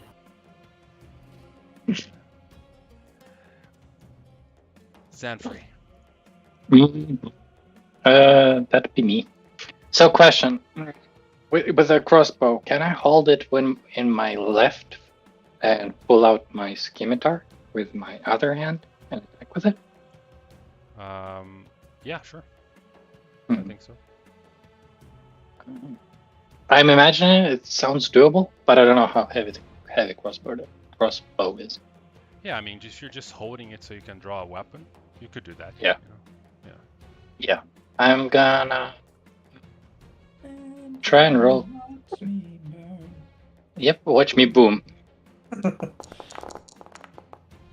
Oh. Ouch. Okay. So yeah, you just boom that specter next to you, and yeah, the thunder damage reverberates, kind of separates him for a while, and then he kind of forms together again. Still. Sneak attack. Because Odie.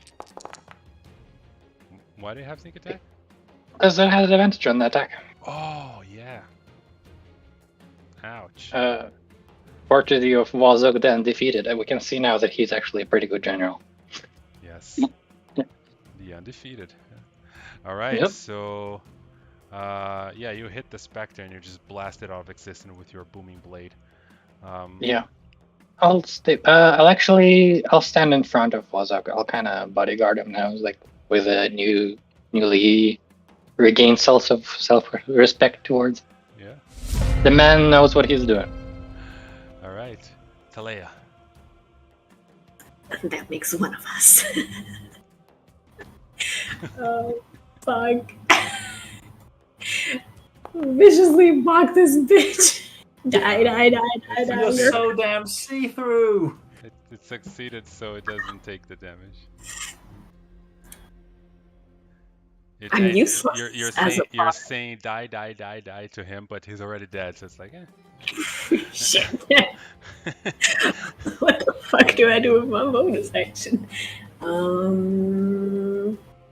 Why is it telling me unsettling words have been used? Oh, okay. Okay, I'm standing. If you play a bard, if you make like songs and limericks, you automatically roll high. So it's just kind of it's the superstition. gotta be prepared. Trying my best. Just gonna stand here and watch What? knock knock punch those ghosts. All right. I already gave you inspiration. Nothing. There we Okay. go. Vozog. Alright, I'm gonna put Shield of Faith on Talia and Nuck Nuck Mm-hmm. with Quinn.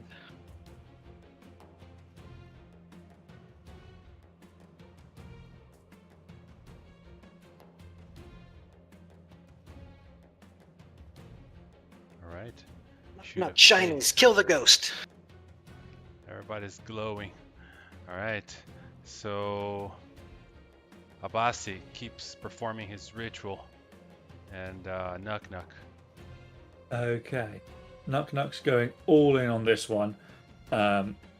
So I have Bardic Inspiration, I believe. So Well, you I got a might end up reaction using- attack first. Say that again. When I targeted you with Shield of Faith, you get to use your reaction to attack if you have your reaction still. Oh, then go for that first.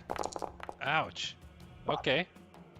Wherever that hit, hair doesn't grow anymore. Okay, so you just punch the spirit and it just kind of, your fist goes through it, and then suddenly the mist dissipates in the air as you defeat the creature with your reaction, and then it's you. So You're the best. Knock knock. Nuck Nuck then points at the spectre and is like, Knock knock coming for you now. and he just runs over there. Mhm. There. Yeah. I'll go there, I guess. yes. I am going to again recklessly attack. I am going to punch it in its small little face with Fury of the Small. Uh-huh. Yeah, so first hit Um, it, and then we'll see how much extra damage. You know, if you hit, then you do extra 4 damage. Yeah. Yeah, you do hit it, and then I'll do a -4. Yeah, it's looking rough on that specter. Oof. Okay. Knock knock. Damn, it's not a competition, but you just killed 2 in 1 round. But you just won. Technically, I killed the first one. I have a ledger. True. All right, so Nuck Nuck just kind of punches everything out of existence, and then as you look around, it seems that there are no more ghosts, at least for now. And you know, Abasi just kind of breathes in relief, and then you can see he's looking at you in like appreciation and thanks as he keeps saying the holy words, you know. And then he Nuck Nuck goes up to Abasi and just kind of taps him on the shoulder. Can you bring something that's got more shinies? he says, Nuck Nuck, I believe that's the command phrase. Get the shinies, and then you murder everything in sight. Shinies? Where? and as you approach him, you know, he keeps doing the ritual, and you know, the ghost came at roughly the half point of the ritual, so it takes him another 30 minutes of ritual to complete it. And you can see that, you know, the woman starts to kind of like moves a hand and then moves the other, so it looks like she's beginning to wake up. And with that, it's a great moment for us to take our little 5-7 minute break, as we are late on it already. So it's 58 on my clock. We can come back on the next hour 5 minutes, right? So total a 7-minute break. In my time will be 9:05, 9:06, something like that, and we continue with the second half of tonight. I'll be right back. Goody, goody, goody.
I'm back.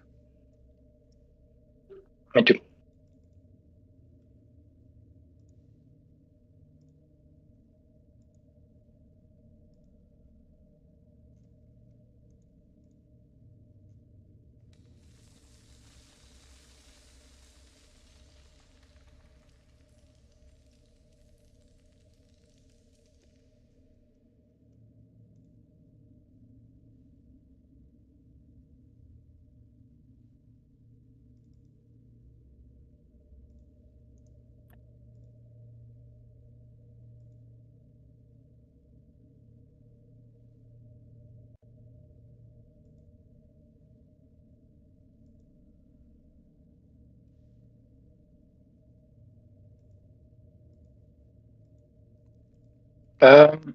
So this golem dude that's half broken.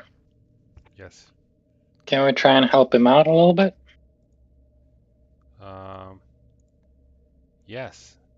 So, as Abasi finishes the ritual, you can see that he's looking at the woman, and as she starts to open her eyes, and just kind of like looks around for a moment, groggy, and then she sees Abasi, and he's holding the symbol of the Eyes of Aten, as he's just kind of like, I'm a friend, I'm an ally, and then you can see she's like, and it kind of gets up on her chair, and curls on the corner, just looking around.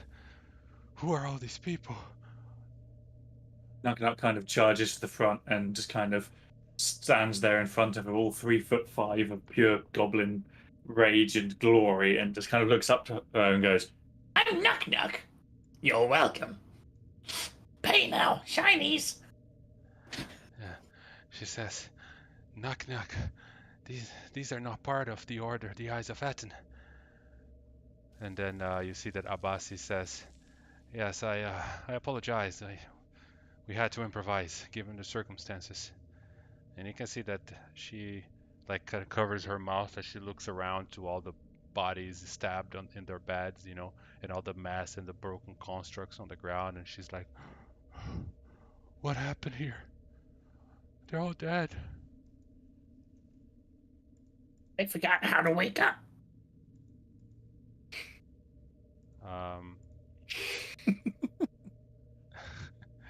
She kind of looks at Knock and says, you should have more respect for the sleepers. We sacrificed our lives to stay here, to make sure the Demon Queen is not set free. And now... How's that working for you, lady? And I thought you made bad choice. That's Oh. smart. Okay, everybody calm down. Let's just take a breath. Yes, ma'am, you're gonna have to take a second and let it all in because there's bigger problems at hand right now. And I apologize for my compatriots' lack of tact. It's not their greatest skill. She turns to you and Abasian says, yes, we woke you up because we have hope that you may help us contain this crisis, whatever is happening in this place. The sleepers are all dead, you're the last. And then you see that the statue goes like, I am the last, and then he says, yeah, you too, you're both the last. And then she says, well, I suppose you woke up the right person. You know the state of the generals? Have they escaped? And then Abasi just goes like, I don't know. And she looks at the construct there, and just goes, the Guardians. He's the last one of them. The Shtabi. We must fix him. I can do that, if needed, but it's gonna take some time. I suggest we go check the dial of Aten at first, and see what is its state. That's the most important thing. If the dial goes down, the Queen will awake and be set free. Good idea. Sounds bad. Let's go do it. Yes, let's go inspect this bubble. And as she says that, here,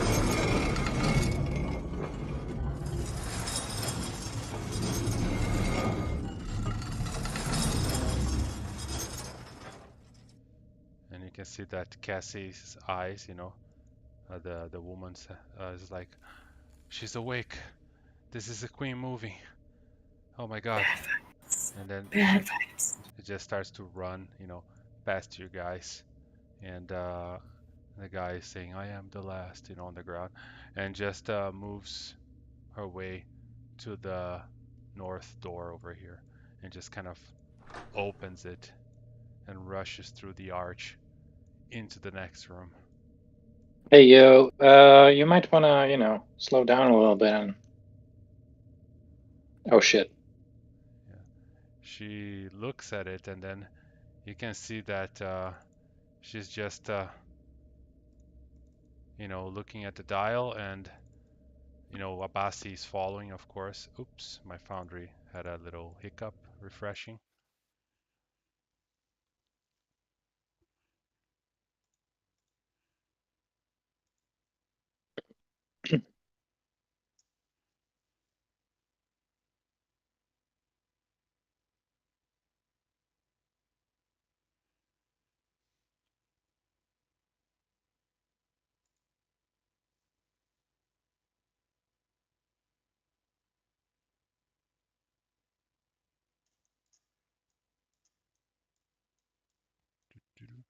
Yeah, so she just looks around, and Abasi is following. And they're both looking, and she's like, oh my God, the dial of Aten. It doesn't look good. And she's just kind of looking at she's gonna spend some time examining this obelisk in the center. What you see here is there's this big round room that you can see there, and there's you're standing atop of this decorated platform, and there's some mosaics on the ground on the 4 exits of the room. Each one of them has some kind of creature depicted. One depicts a crocodile-headed figure with an elaborate headdress on the left, over here. I don't know if you can see my ping. Yeah, here. Yep. And then to the northwest, there's a red vulture flying under the sun. And then on the northeast, there's a jackal-headed figure on a shield. And over here, there's a scorpion walking across a crescent moon. In the center, there's this platform, and right in the middle of it, the light is focused into a golden gem, and it seems to emanate from this obelisk and be redirected on depictions on the wall. And each section of the wall is laid out with little drawings that seem to portray the several times of the day, the various stages of the day. And you can see that the dial has moved already. It actually moves one more. As this is like essentially the start of the day where the dial must have begun, and this is how much it has moved. And by our calculations, each time it moves, it's 20 minutes. And Cassie just looks and then looks back at you and says, we have about 22 hours. That's all there is left on the dial. We must stop the Queen from breaking out in this time. And you can see she's kind of putting her hands on her temples, like, kind of in a little bit of desperation, And Abbas is just like, we'll make it. And he says, I brought these courageous folks. I'm sure they will help. Does anybody want I'm to here say? for things greater than you, your cause, or your pile of petty gold. you can see that as you say that, Abasi just kind of lowers his head, but Cassie just goes like, well, regardless of if you are here for gold or anything else, there is no getting out now. What needs to be done? Way to the fight. Do we get to make decision by Nuck, or are these doors going to open based on the sun? I'm not gonna choose. She says, the doors guard the areas where all the 4 generals are imprisoned. Each general has been entombed with the hero that was responsible for taking it down. We use the heroes to reinforce the magic that would keep them imprisoned. Within the tombs of each of the heroes, there is a staff. If that staff is, and you can see that she moves towards here, and then she points, there's like a little dent on the ground, like a little hole that looks like it holds some kind of bowl or a spear or something like that, And she says, the 4 staffs from each of the generals have to be placed into each of the vault's entrances, and that will lower the bridge so we can access the chamber of the Demon Queen and forever bind her back. All right, Nuck, which one do you want? Nuck does what you guys imagine to be the closest thing he does to thinking for a second, including, of course, putting on his saucepan of thinking. And then he just goes, For Nuck. and he charges over to this door. All right. You heard the man for Nuck. Follow. All Come right. on, guys. Nuck leave no fight for you. As you guys start to move in that direction, Cassie says, I will make sure that I fix this Shtabi, and I will try and undo the most damage that I can so we have reinforcements. And Abasi kind of nods at her and says, very You well. do that, lady. You do that. And then We Abasi... wasted 2 hours getting you up. You better be useful. At this point, Nuck has stopped giving a toss. He's just running towards the nearest thing close to a fight. All right. So, yeah, you guys, spent just a few minutes moving from the last room into this and then, talking for 5 minutes. So you didn't waste time at all. You still have your Shield of Faith. I think it lasts 10 minutes, right? Yeah, 10 minutes. Yeah, so... That's what happens when you make decisions by Nuck. It all gets done quickly. Yeah. So you would have your Shield of Faith for, another 5 minutes or so, I would say, as you move into this new area over there, Nuck. And as you open the door and you start to walk inside, you see immediately this kind of purple smoke window. Shiny. Just a moment. There's as you travel beyond the jackal head and mosaic, on the floor, there's a thin haze of smoke filling this entryway, glowing stronger and thicker as you take each step down this hall. And you can see right in front of you there's some kind of iron brazier, and it's crackling and spewing purple smoke. Clearly, these braziers are the source of whatever smoke is in this place, and it's kind of taking over the whole area. It's a little acid and annoying, but nothing you can't endure. You can move.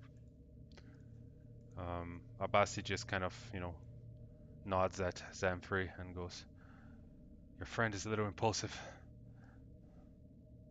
Yeah, I mean, yeah, he is.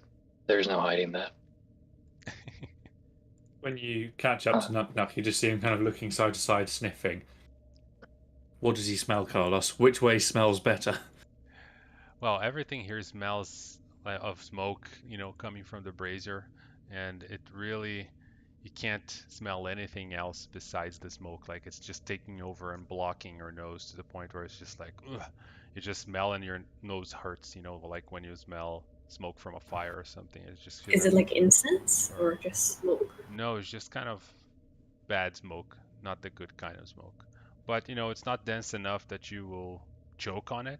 It's just kind of making your eyes water, so you're squinting a little bit and your throat gets dry, that feeling when you breathe smoke, But yeah, the whole place is filled with this thing.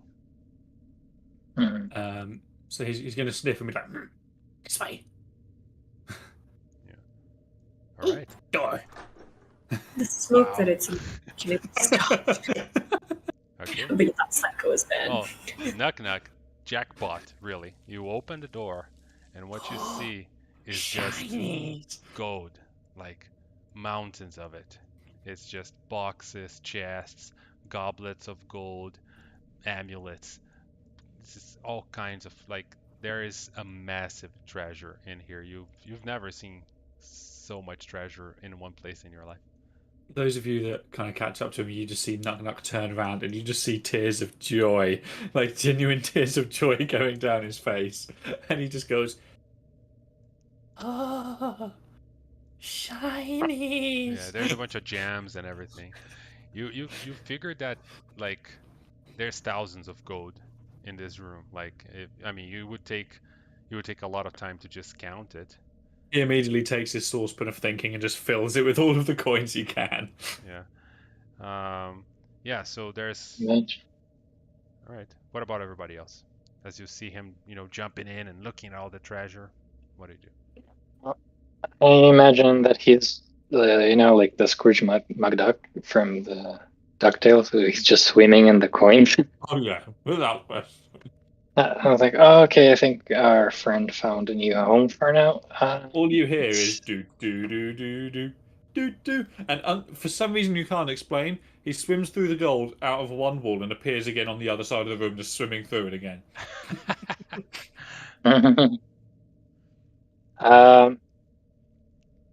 Step forward, look around the corner, look what's there. Mhm. So the smoke is coming from this braziers, we get a sense, or? Yes. Is that what you said? Yeah, exactly. The braziers are smoking, and creating this, this constant kind of mist in the area. Um, what you do when you look in that direction, you see the sets of stairs seem to go down.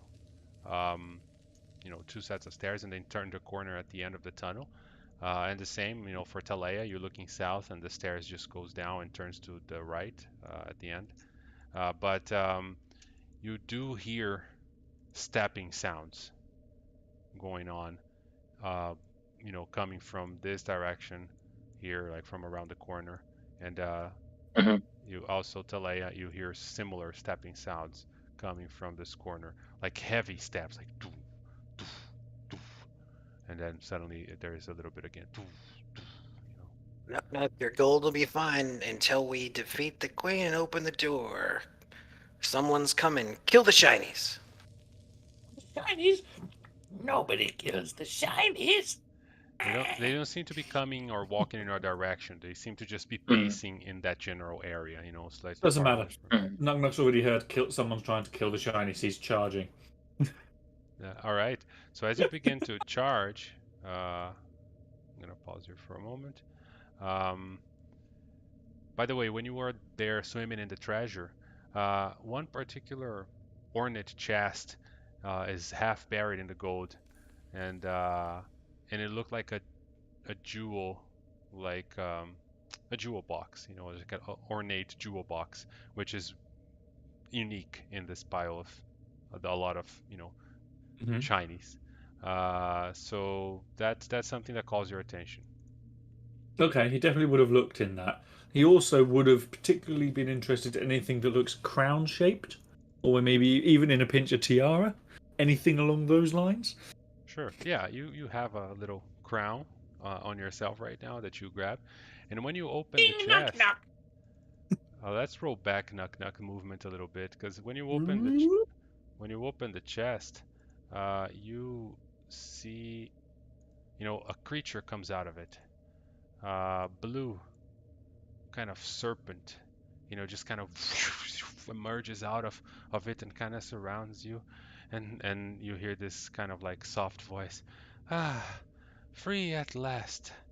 Thank you, noble, for freeing me. And she says that as looking at Nuck Nuck.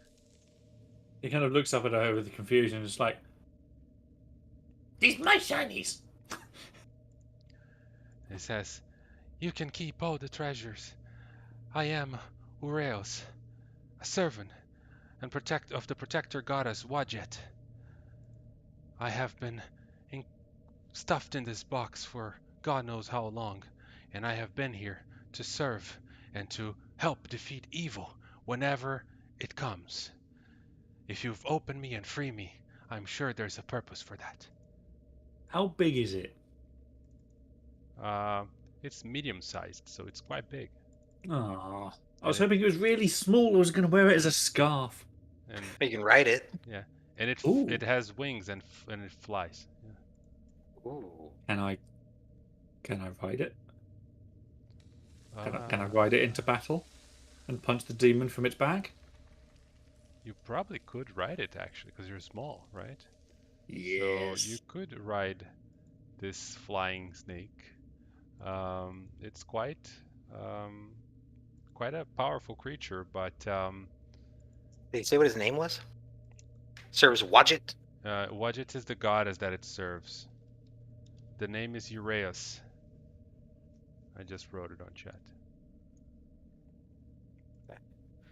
It's the servant of Wadjet. We are here to defeat the Guardians. Nuk needs a noble steed to ride into battle. It will be my pleasure. That's King Nuk to you. He says, pointing at the crown. And then you can see that the Ureus just kind of moves next to Nuk, and she kind of lowers herself, and you can mount the snake if you want. But obviously she's an independent mount, which means she will move wherever she wants, and then you kind of have to deal with that. You can't control her. Sounds perfect for Nuk. I'll do it for now. We'll see how it goes.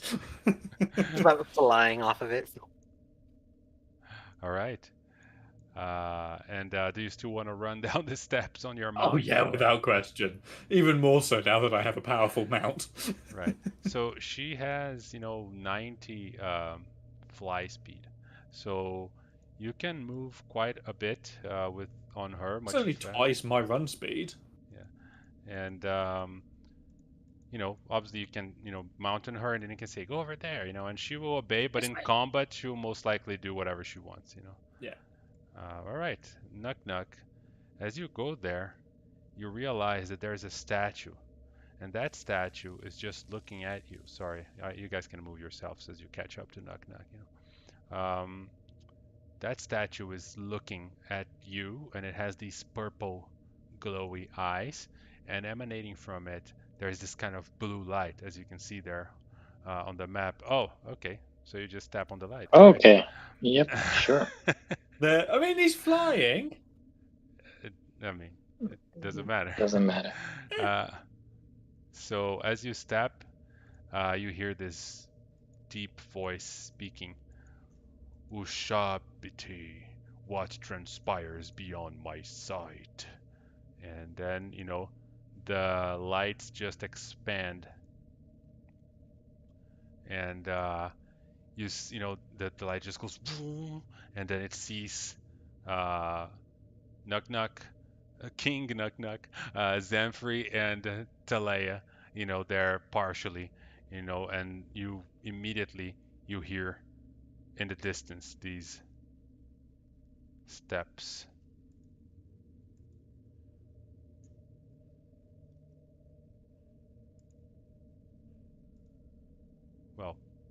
Well, my step sound effect died, but you do hear steps in the distance. It's kind of they seem to be coming from the south area, so roughly from here, and you guys see that whatever it is, it is.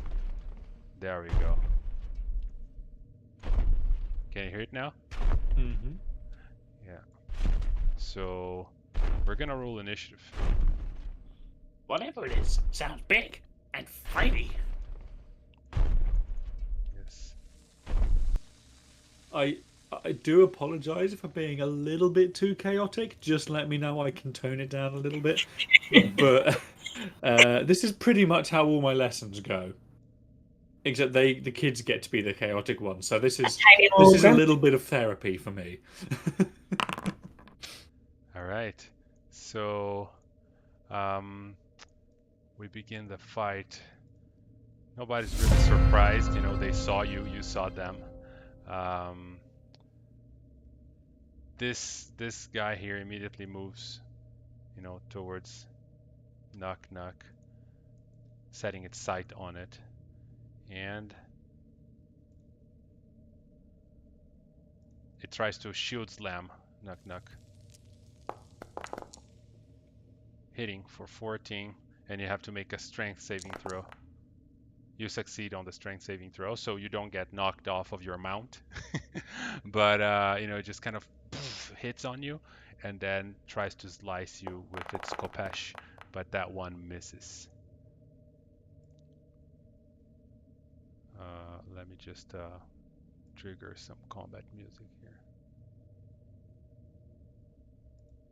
Why does it have a disadvantage? Because I have. Oh, yeah, Open you have the thing. dispensable. Yeah, cool. Not anymore. I'm not letting you kill Knock easily. Yeah. And that's it for this creature. Zanfree. Well, do I get a sorry? I don't know if this is gonna need an action. Do I get a sense that standing in this light from the statue is bad for me? Do I feel any effects? No, actually you don't feel anything. The light is mostly just illuminating you guys. It looks like it was some kind of detection, system, and it already worked. So. Okay. You're in this detected. case, Yeah. did he aim? Crossbow. All right, that hits. And thanks to both Nook and advantage. Sneak attack. All right. Oof. Yeah, you did quite a bit of damage on this creature, but you realize that it's resistant. As your things are just hitting it, it's breaking apart, but it's very sturdy, just kind of taking. And you can see that they look very much like the statue that was on the other, on the other room, the broken one, the last. They look like then, but they are corrupted. You can see the runes on their arms and stuff. Instead of being blue, they are purple, and their eyes are glowing purple. So they look like they have been taken over by something. I hate being right all the time. Knock. Okay. If I was to jump off of Aurelia? Uraeus. Would I be able to jump on the statue and grapple it around the face, potentially blinding it? You could be able to grapple it. Now, blinding it, I don't think so. I'm just going to punch it. I'm not going to take the risk. All right. 25 hits. Yep. You just start slashing on it.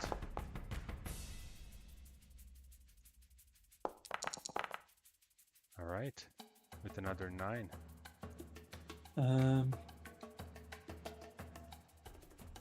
Oh, I forgot to rage. Bollocks. So I guess I'll do that now. All right. Rage. Could we pretend I did that first, or? No. All right. Bozog. He's angry at himself that he forgot to. Magic. Wild magic thing. Oh, yes. Wild magic thing for my going into rage. Yep. Let's roll. Roll.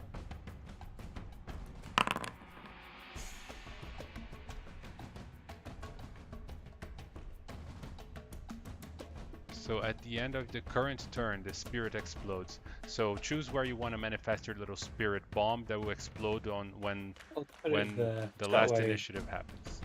Yeah, I'll put it there. Sorry, here? Yeah. Okay. I'm gonna make a little template there to represent. Is this the default wild magic table, or is it the one you've made? That's the barbarian wild magic table. Yeah. It's as written. Yeah. Okay. All right. So, Bozog's turn. Yes. I here, reach out and touch Nuck, and death ward him. So all of his antics, he might survive one time he dies. Okay. And with that, you get an attack there, Nuck. Ooh, that misses. I do have bardic inspiration still though. Oh yeah, you can add. Can I add that on top? D8. D8. 20 hits, so do the damage. It's Yep. gonna be just roll a D8 and we'll calculate the rest. Okay, so D8. So Plus- 4 plus 5 for my strength, plus 4 for the rage. It's not 4 Plus- for the rage, it's 2 for the rage. Oh, 2 for the rage, So- sorry. Plus 1 for my magic damage stuffs. For my What's the total? claws. So total 4... 12. Okay. Yeah, you do hit it, and it's looking hurt. But you know, like I said, very sturdy creature. And that was your reaction. Vozog, anything else? Nope. All right. Delay. So, sorry, quickly. My fists are magical because of that thing. So does that bypass the resistance? No, or- they just seem to No. be resistant no matter what. Okay, cool. Yeah. Just wanted to check.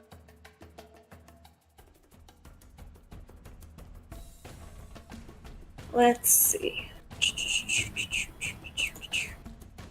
Yeah, let's try this. I'm gonna step a little bit in front, and you start hearing the lute version of Thunderstruck, like the opening cards, as I cast Thunder Wave.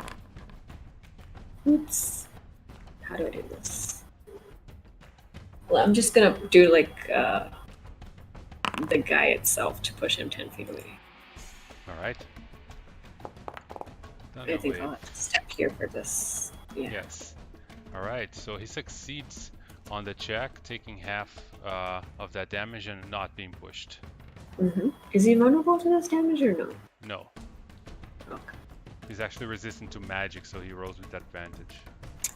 Great. Bonus action, I'm gonna use Bardic Inspiration on Zanfree.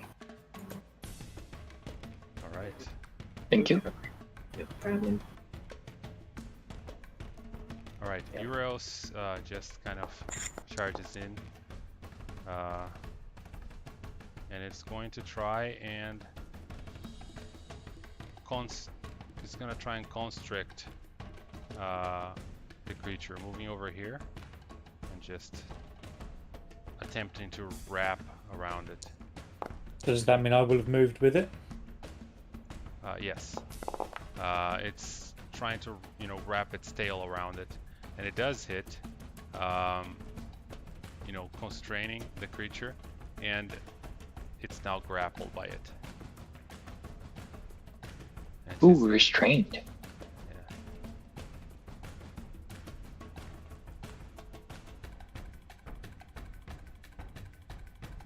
The target is also restrained. So yeah, this snake just kind of wraps, a big portion of her around the creature and kind of, latches itself to it. And then, Nuck is right on top of it, and she's like, "I'm here to destroy evil." You hear, the steps coming from the back there as another sentinel, another one of those sentinels starts to move.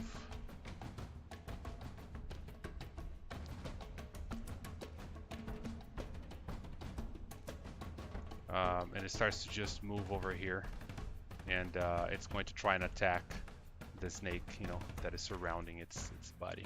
First, it tries to shield slam it. Uriels gets hit by that, taking 10 damage, and then it fails its saving throw, getting knocked prone. And as it gets knocked prone, I need Nuck to make a dexterity save. You have advantage because you can't see the effects. Yeah, so 17, you're fine. You fall next to Uriels on any 5-foot square that you choose. where I am fine, or You're fine. You just you have to. She got knocked prone, so you get knocked off. You know. yeah, no. I mean, it's like where I am. Could I Yeah. just stay where I am? Where you Yeah. are, where you are is fine. I'll just stay there then. Yeah, and then the thing after knocking her prone, it tries to stab her, hitting for 21 damage. And that's it for this creature. Got quite a range on it. And then you hear more heavy steps.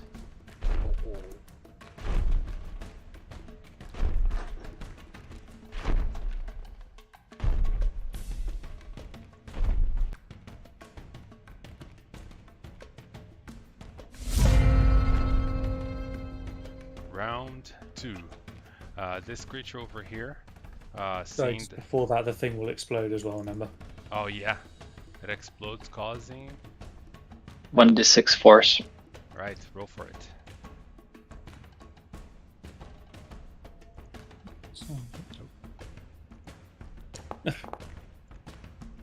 All right, nice. And it hits both of them because they're both standing next to it. Yeah. For 1 damage. All right. This guy over here, you know, sees that the snake got, you know, knocked on the ground. It's no longer grapple or restraining him because it got knocked prone, you know, and then it just kind of turns to her and tries to slash, missing, and then hitting for another 21 damage. I have to refresh my page here really quick.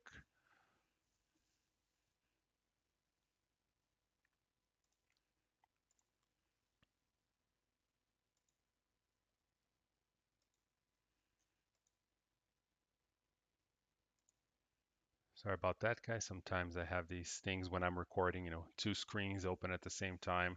Kind of loads my browser a little bit. No problem.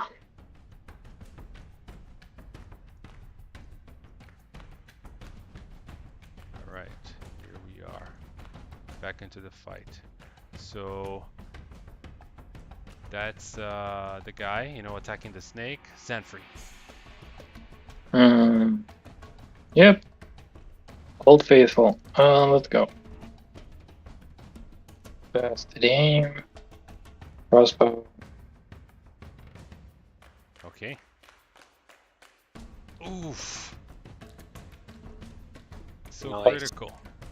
Oh my god. That means they're all sneak attack damage twice. Nice. Yeah. Oh, not so high. Damn, son. All right. So yeah, that guy is just like you hit one of its key runes, you know, it just goes, and then part of them start to kind of going off. So it's like you really did a number on it, and it's all of the magic that is on it starts to kind of fade away as it's almost destroyed. Nice. Almost maybe I should have asked before, but God, sorry. Would I require an action? Because I'm not sure if the smoke, because like the smoke is purple, their eyes are purple. I'm thinking something's off about the smoke. Mm-hmm. Can I try and ascertain? I can do that maybe next turn as an action if needed, but I want to try and understand what this smoke does. Mm-hmm. If it does anything. It's hard to tell, but yeah, you can try next turn. King Knock Knock. Okay, so after being knocked off his noble steed, King Knock Knock is quite infuriated.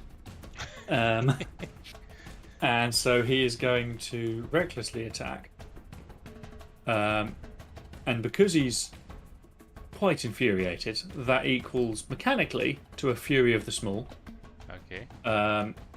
And he is going to pummel this one in whatever the closest thing he can reach, really. Ouch.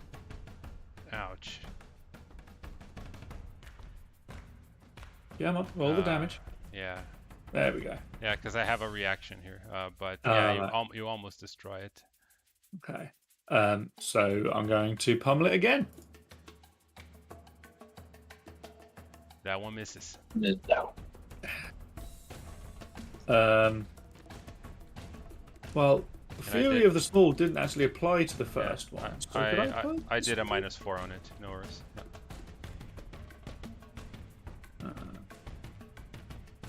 So yeah.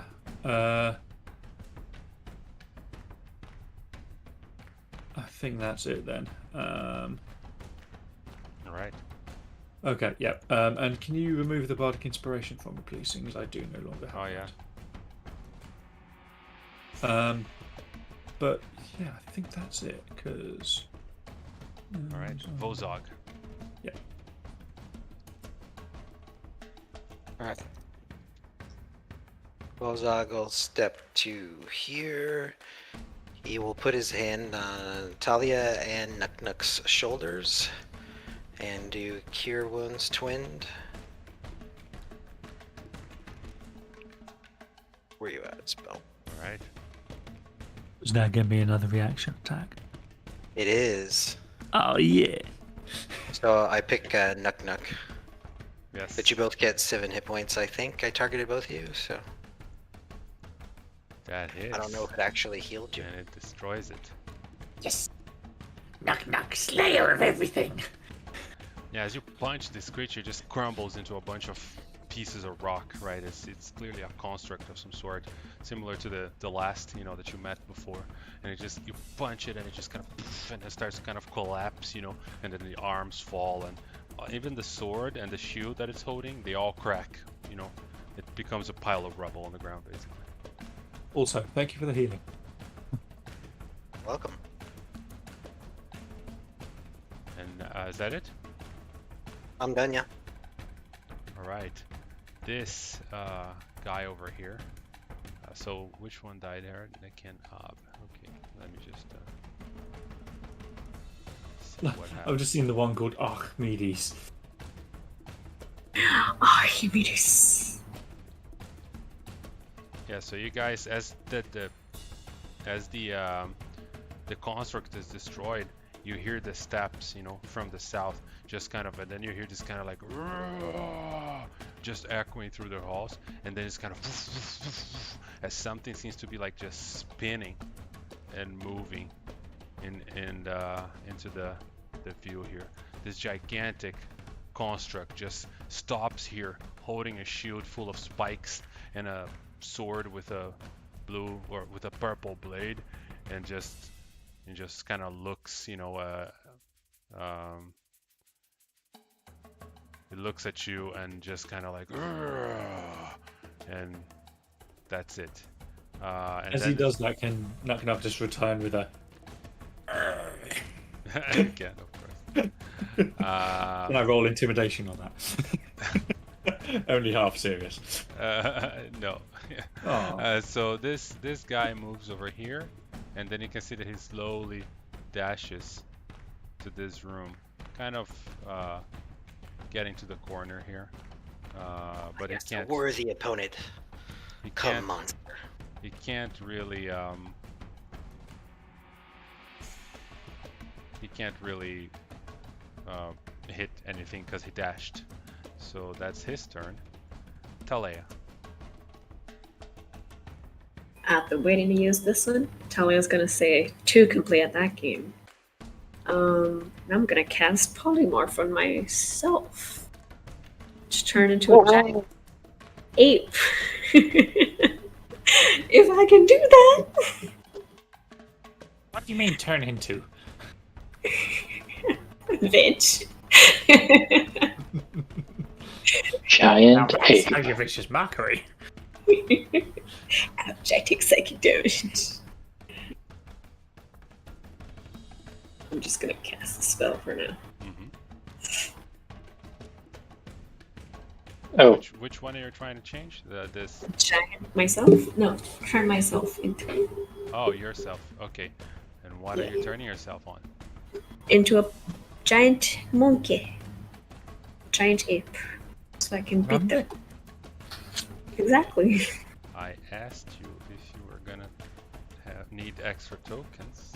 And you said you wouldn't.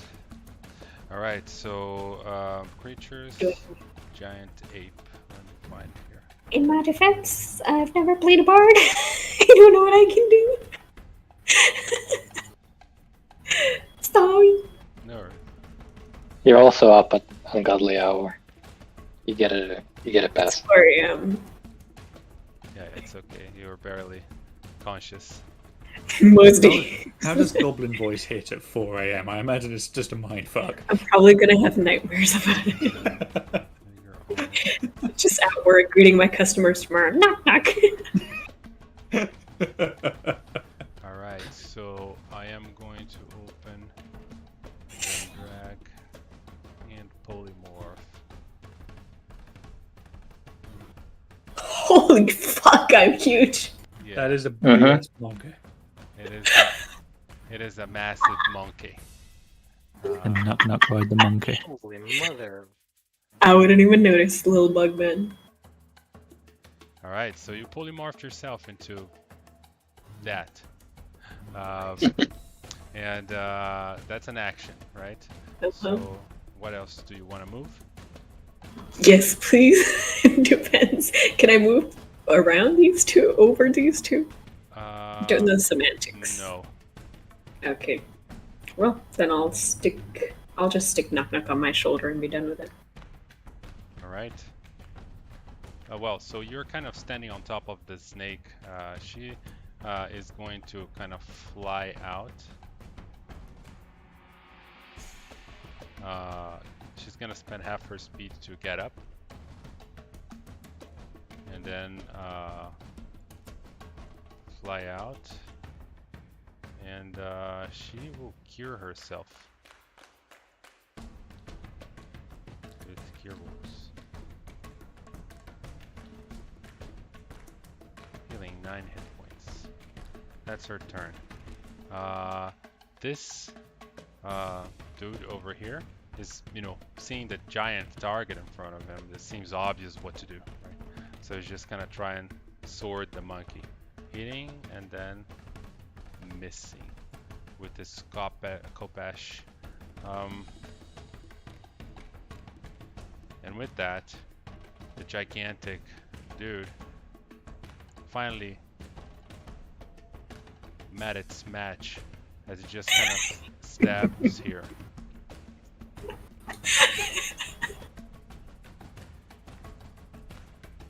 And it's going to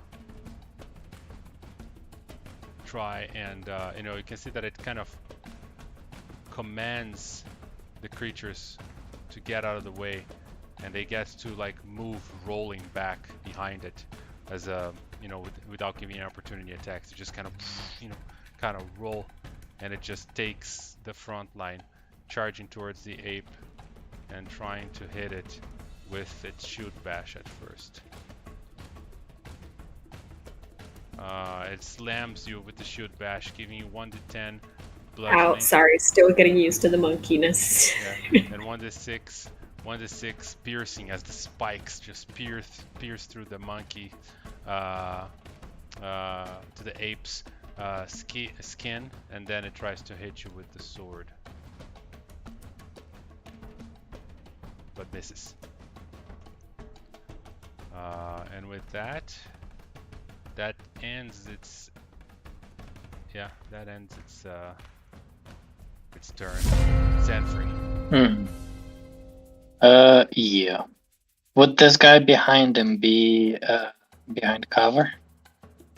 The smaller guy. Yes. This one. Yeah, he has plus 2 because he's so big behind. Yeah. Okay. Well, I don't think that will matter. Honestly. But I'll try and hit him. Okay. Yes. The one behind. The one behind, yes. Okay. I think I should be okay. Yeah, 22 actually hits even with cover. So yep. And sneak attack. 15. All right. I am refreshing my page really quick. Looks like I'm getting these more frequently now because of the heaviness of the maps. I have to Big look maps. into. Yeah, I have to look into it and see if there's a fix for this. Big monkeys, big maps. Big lights, big everything, smokes on the screen. Ing knock knock. Okay. So, Carlos, is Anhubet big enough that if I was to jump and land on his shoulders, I could stay there and just keep punching him in the face repeatedly? The grapple check. Yeah, if you grapple him, yes. I will attempt it. Yeet!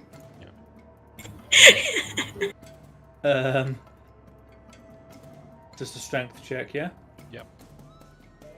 Athletics for grappling.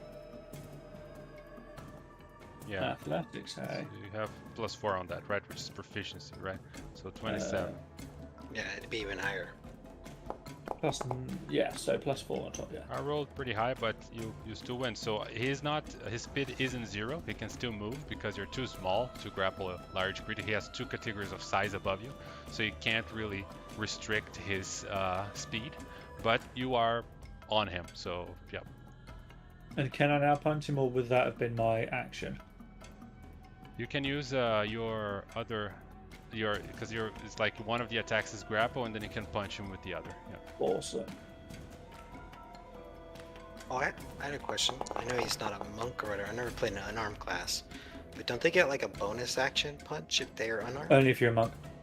Oh, that is only a monk. Oh, okay. Yeah, so that's a monk. That's first level monk, but I decided not to take it because then I couldn't get to size or a feat or something, so... Oh, crit.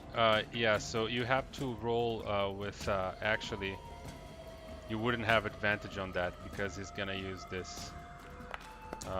So he deflects your attacks, causing disadvantage on you, which causes you to roll a normal roll, and that's a 7, so it's not a 20. But so if I was using reckless attack, which I would have been, would that not cancel out his disadvantage, leaving me still at advantage? Well, because you only Great. have advantage because of reckless attack, right? Do you have any other thing? Give you Or would I not have advantage because he's grappled? No, and still it just cancels out. If there's advantage and disadvantage, no matter how It's a many, normal it's just roll. a straight roll. Yeah. Damn it! Yes. So yeah, so what happens is you miss that attack. So I'm gonna heal the 21 damage that you just did, which is in fact 10 because he has resistance. So it's like he's raging, similar to you. And you realize that there's these little purple lines kind of connecting him to the other statues, and it looks like he's getting some kind of boom from them. Yeah. Mechanically, I understand why Onyx Ball works, but if I'm on his shoulders, how can he raise his shield to deflect my attacks? Well, he can raise his arm and poke you with his shield, Okay, fair point, fair point. And yeah, so you take 5 damage. Okay. Shall apply that. Piercing. Well, which you half, so it's just 2. Okay. Yeah, so he tries, as you punch him, it just raises his shield and blocks it. Now it's Bozog. Right. It's big bada boom time, so I'm gonna spend 3 sorcery points to twin haste, and I'll put it on the monkey and Nuck Nuck. Okay.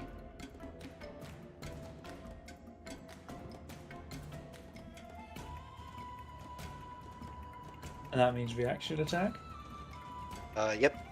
Yeah, you get a reaction attack out of it also, and then you'll get all the beautiful haste effects. What does haste do in D&D? I'm too used to it in Pathfinder.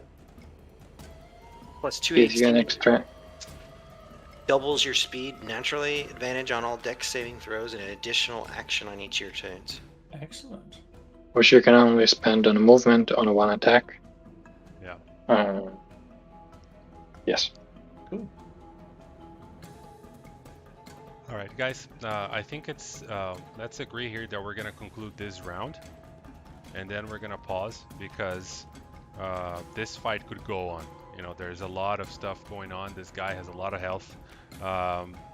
There's this 2 statues still, so if we keep this fight on, we're gonna be here like too late. You know, and I know Manish is like it's in the middle of the night for her. So we conclude this round. Everybody acts, and then when it's Zanfree again, we're gonna take a break, and then we continue in the middle of the fight tomorrow. Ideally, I don't like to stop in the middle of fights, but in this case, I didn't expect you guys to rush in and start another fight, so it's You didn't prepare for knock knock. Yeah. So I think it's better to stop than to play until 11 or something, which will stretch our playtime too much. Yep. All right, so Vozog, you cast a spell, haste on everybody. Anything else? Does it give any abilities or no? Haste gives a massive amount of abilities, and then he got his reaction attack. Yeah, Did you roll reaction that? attack. Yeah. That's what I meant. You can punch the guy again, and now he doesn't have that Onyx wall stupid thing again.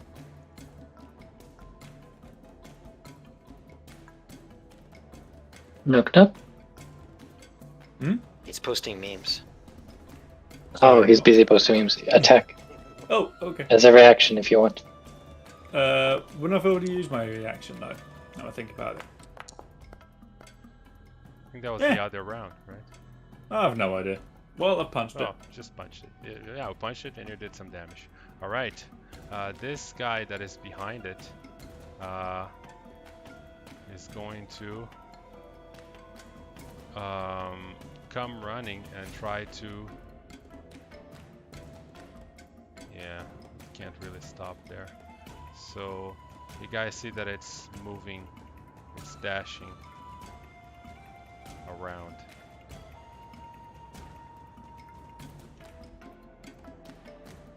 Spin that token. All right, and it's the ape. I'm gonna kick this bitch, try and shove him with one of the attacks. Do I need to roll something for that? Athletics, or if you have it, or just strength versus his. Athletics, okay. Oh wow. What the fuck is that? I rolled bad, but you rolled worse, so you can't. How is that my second down one? Yeah. Okay, fine, whatever. I'll just attack him then.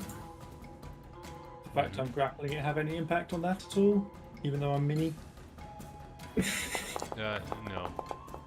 All right, so you try to punch it, and it just kind of blocks with the shield. This creature is hard to hit. I think I have one more attack because of haste. You do. Jesus fucking God Christ. damn, what? That's the third one. Okay. I give up. That's all I got.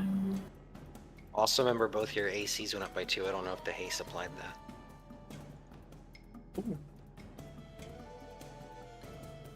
It should. All right, so before Ureus goes, he's going to do. He's not hitting Ureus.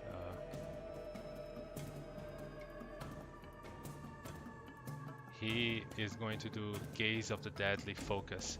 So essentially, he's going to be attacking 3 people. He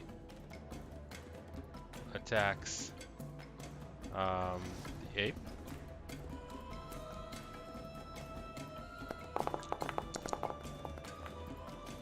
Then Nuck, I'm gonna move him here so I can target.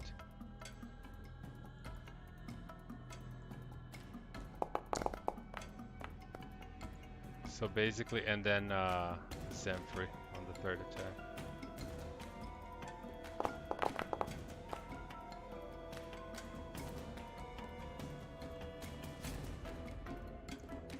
Did you get a reaction pop or something there? Yeah, there we go. Yeah. Yeah. All right, so he just kind of like this his eyes just kind of go glow purple, and then just like 3 little different directions. These lasers just beam out.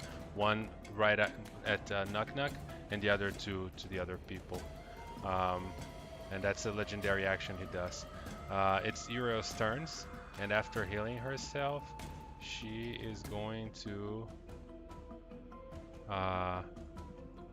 focus and then cast Bless on these 3 targets. So she casts Bless on Zamfri, on Bozog, and on the ape. Nice. This guy over here, similar to the other, starts to retreat and move into the other direction. And with that, Nehebkelat, standing here, tries to grab, use one of his hands to grab Nuk from his shoulder and get him away from him. So Nuk make an athletics check versus... Oof, you win. So it tries, and just kind of... You can see that he doesn't really have an angle. It grabs Nuk's one leg, but then, lets go of You it. got nothing on King Nuk. And then it just tries to hit him with a sword. Just like, I couldn't get rid of you, so I'm just trying to kill you, essentially. Yeah, that is the classic spider logic, so I suppose it makes sense.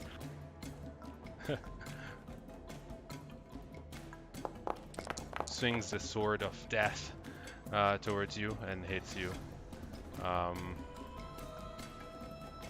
with necrotic damage for 11. All right, so with that, Were we gonna end? said we were yes, gonna- we're gonna end. All right, guys, so we stop here. I'm gonna double check these abilities that had problems tonight, and we continue this adventure tomorrow evening, where we will start with round 4 of the fight against Nehebkelat. I hope you guys had fun tonight. Thank you so much for coming. I'm already And, loving Nuk. I will definitely be playing him elsewhere. That's awesome. And the maps are just kind of like, wow, it's incredible. Mhm. Oh, those are great. maps of Yeah. Is Sounds this another good. case where it's all one map with different levels and stuff? Or is it all just on like one level? There's another map. Yeah, this map is you're gonna be here for a while. There's a lot to explore, and then there's the map where the queen, is, and that's about it. But yeah, it's still incredible. Anyway, guys, so I'll see you tomorrow, same time, and tomorrow we can start right away. No setup, no anything. So we just go straight into initiative. Well, into the fight. The initiative's already rolled. Thanks for All coming. right. Bye bye. Thanks, Cheers. Carlos. Bye bye. Bye bye.